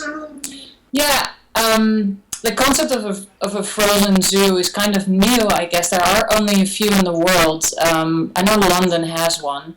There's one in Abu Dhabi and there's one in San Diego. It's basically a database of animal DNA, mostly extinct species of animals, and or species that are about to go extinct. Part of where our research started, and that led to a short piece we made about the frozen zoo in San Diego. And yeah, specifically the way that And are we frozen? I think we're frozen. frozen zoo with the consequences of what we. I'm sorry, what? Did somebody say? Unfortunately, I think we need to draw this to a quick close because technology has failed us completely, and we are getting echoes and freezes. So I'm afraid we're going to stop already, which is a great shame. But I think this is going to be. I'll let him talk about the fruit. Can you? Okay, are we picking up now? Are we? We changed our mind. We want you back. Can you hear us? Yeah, I mean, we can hear you. It's hard for us to exactly know what's going on there, so bear with us as much as we can. Yeah, I mean, all that we were really saying is that basically the Ark is a way of looking at how conservation efforts reflect, I guess you could say, both the disparities that pull us apart as as nations and communities and cultures, and the wholeness of us as well, what draws us together. But I know that so such a just to let you know, there's a child, and basically we didn't know that this was going to be happening this late. so at this point we're the thing for us to do is basically to switch off. I'll answer some questions, then Alina will come in, pass Izzy, and then I guess she'll answer some questions. So anyway, I apologize for that. I realize that there's a lot of sort of technological mishap happening right now. Well, I think we are going to end fairly soon, but one point I would like to ask about is the technology that you're using, because that is very significant. Yeah, I mean, we've actually been talking a lot about this lately, about how technology can be an impediment to what you can be sort of too fascinated by technology and by using the latest cutting edge technology. So we're always looking technology sort of cautiously, and one technology that's been developing lately that we're quite virtual reality, and this idea of using virtual reality in a way that it's not being used right now. I think most of the time when you look at VR experiences are designed to, send you, give you the experience of being a bird, or send you, through some kind of roller coaster, something that kind of gets you excited. And the idea of using it for contemplation, and specifically using it for contemplation of, I guess you could say, complex philosophical is something that really appeals to us. And in addition to that, the idea of using it to extend and explore some of the theoretical constructs that we've been working with for a long time. So like simultaneity. Can you have a VR experience in which two realities are existing simultaneously? And really when it comes to the arc, we're looking at two communities on opposite sides of the world. One in Kenya, which is the community of rangers who are currently protecting the world's most endangered species, the northern white rhino.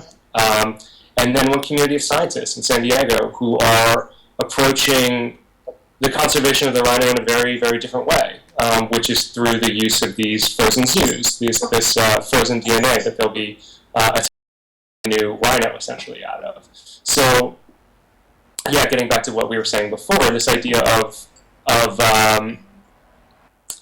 looking at technology with technology, but also looking at how, we've done a lot of, admittedly, we've done a lot of damage to this planet, and it means that there's a lot that can be learned by looking at how conservation efforts are run in very different places, and comparing that directly through technology. Well, thank you very much for such a brave explanation in difficult circumstances of a very complex project. But thank you very much for that. And we are going to. If I could just say please one more thing, just to all of you, opportunity to go out there and have a drink with all of you and speak with all of you.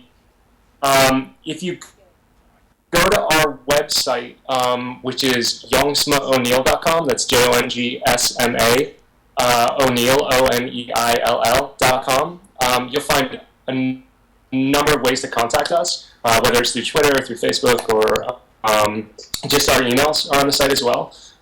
We really have an open door policy as far as people, and given that we've kind of been put,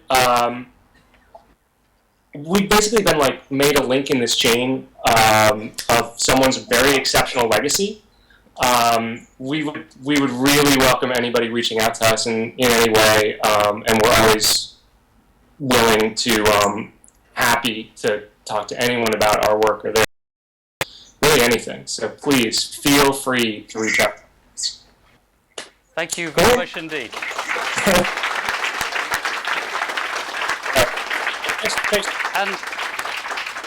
And finally, invite Judith Hetherington to close the evening off for us.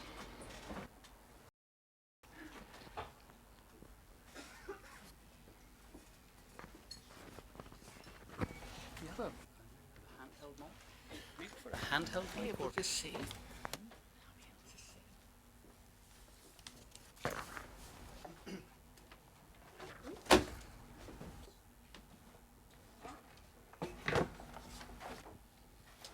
Ladies and gentlemen, I'm not going to keep you long, just a few moments. I have been here a long time. I want to thank you all for coming tonight, for giving your support. Okay, can you hear me? Yeah. I want to thank you for coming tonight and giving your support. It's generosity of spirit for you all to be here, and you've been a wonderful audience, and I hope you've learned something about Chris and Tim.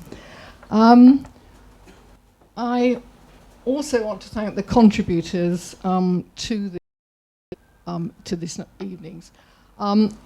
It's been a difficult world to navigate, the photographer filmmaking world, and I hardly knew not a negative was when Tim was. And each time I come, I learn something more about the world, Tim's world, Tim and Chris's world, and all the world that you're in. So I'm grateful to you all for everything that's that I've seen tonight, and I'm sure everyone else is. So thank you for curiosity. I also want to thank anyone connected with the Tim Hetherington Trust. I think I received. I couldn't have got through the last 4 years without everyone who supported me. I've only had a phone, and people have been there to help me. Stephen, John, Matthew, I sounded like the apostles. You know who you are. But you've all given me tremendous help and support. Without you, I couldn't be here. We couldn't continue Tim's work. And so, you know, his humanitarian ethos, and we couldn't benefit others, which is what we intend to do. It's a huge loss, losing Tim, but at least we're able to produce something positive out of it, I hope. I too have started a project. I've just carved a little bit of time, and I started some writings. I hesitate to call it a book, but that's probably the general idea, although it will not be a definitive biography. It will be more a sort of tale of Tim's very colourful life. And it started because on his desk in New York, I saw pinned in the corner a collage, looked like it had come from India, and it just said, "Thank you, Tim, for everything you've done for me." And I thought, I wonder who sent that and what the story is behind it. So I've been trying to unearth a few stories, and I want to just give you a couple of samples of what might be there. Sorry. What might be in the writings. And the first is by Tim himself, and I found this in his journal. I mean, Tim was a great journaler, and this is he was 17 years of age. He's in the sixth form. I thought he was working hard, but he obviously had other ideas. And it's March the 14th, 1988. He's 17. And he writes, Monday was normal, like Monday. But no letter. I had no games either, and I had no time to think. There was no sun or rays of light. Nobody laughed. I still have not emptied my bin, but no letter. I did not go outside, not even once. We did not have an English lesson. There was no cooked breakfast. Nothing exciting happened, and there was no letter. Not one of my lessons was not tedious. Time did not stay for tea, nor did anybody else for that matter. American politics are not interesting, neither is poor Gavin. And I did not get a letter, not even one. But he doesn't stop there. Over the page the next day, March the 15th, and he says, no letter. Only work, no sport, neighbours, frisbees, no jam, no porridge, no calls, a boring lesson, rested, sat in a chair, washed twice today, did a shit, did not shave, toast, played tapes, did poster, thought, wrote this, talked nonsense, looked outside, out, laid on bed, apricot crumble, bed without a letter. I have to say that I haven't read all of this diary because each page is filled out with very, very, very sort of close writing, as you can probably see. I can hold it up. But each page is very full. And I know that the letter does go on about the letter, so he obviously was not studying for those A-levels. The second poem is by Anne Doherty, and Anne's going to read her own poem, and I think this comes from days at Cardiff with Professor Daniel Meadows that you saw at the beginning. Anne, are you there? Oh.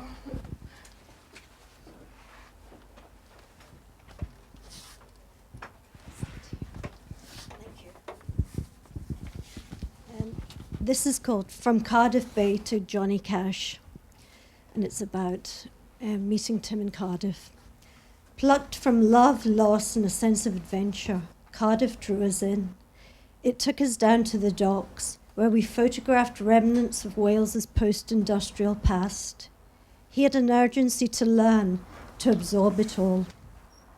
Up at the crack, pressed to a computer, processing information, garnering layers in his multifaceted mind. I could not begin to imagine the speed, motion, alertness of his thoughts. Drawn to the dark, he photographed the abattoir, a blood-ridden casualty in the death. This was the beginning of the road ahead. Tolerant, intolerant, filled with humility, ambition, and an urgency to succeed. This was the boy who signed himself off, Sheikh Omar Hetherington, in 1996, a member of Magnum, 21st Century. On that cold November evening, how prophetic it seems now, grateful to share food around a cassette machine listening to Jeff Buckley. We shared many evenings, the small group of us, aligned by a love of images, a sense of adventure, and a will to do good. Alas, this was questionable when he asked, "Who do you think you are, bloody Mother Teresa?" But as all, Catholicism had left its mark.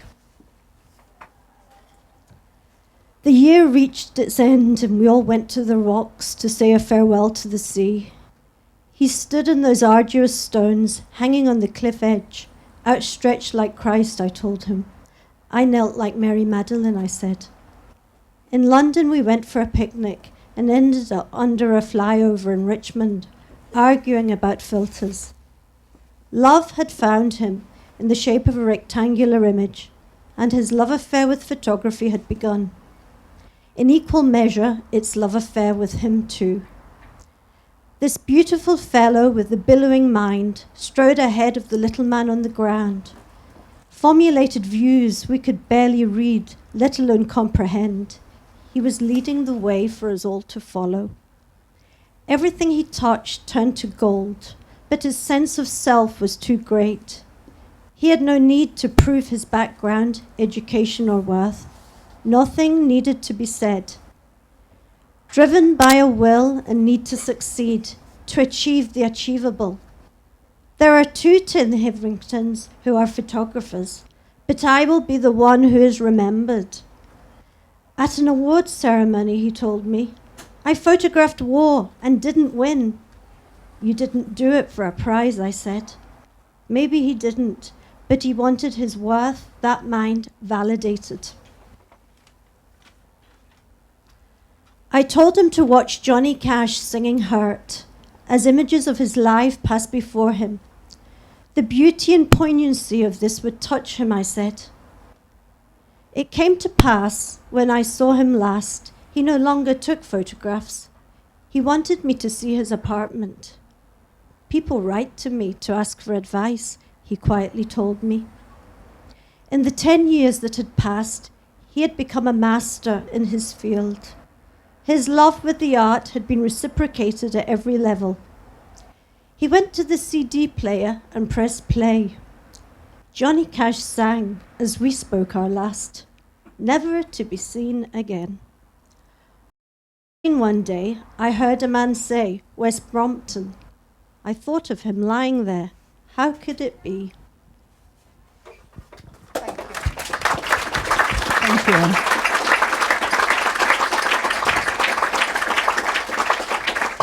And the last one is from me.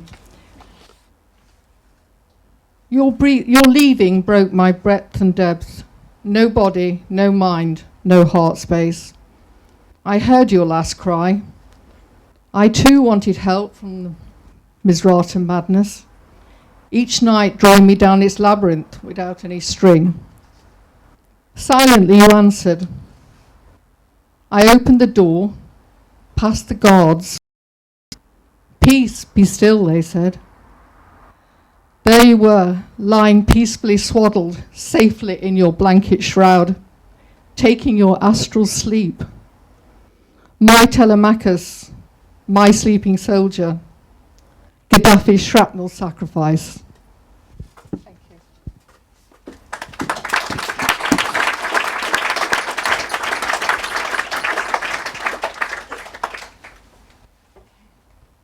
Thank you very much. I think there's only one word to add to that, which is to say thank you. And that draws the evening to a close, but for the bar downstairs, which is free for the first drink. So we welcome you downstairs to continue the conversation. Thank you.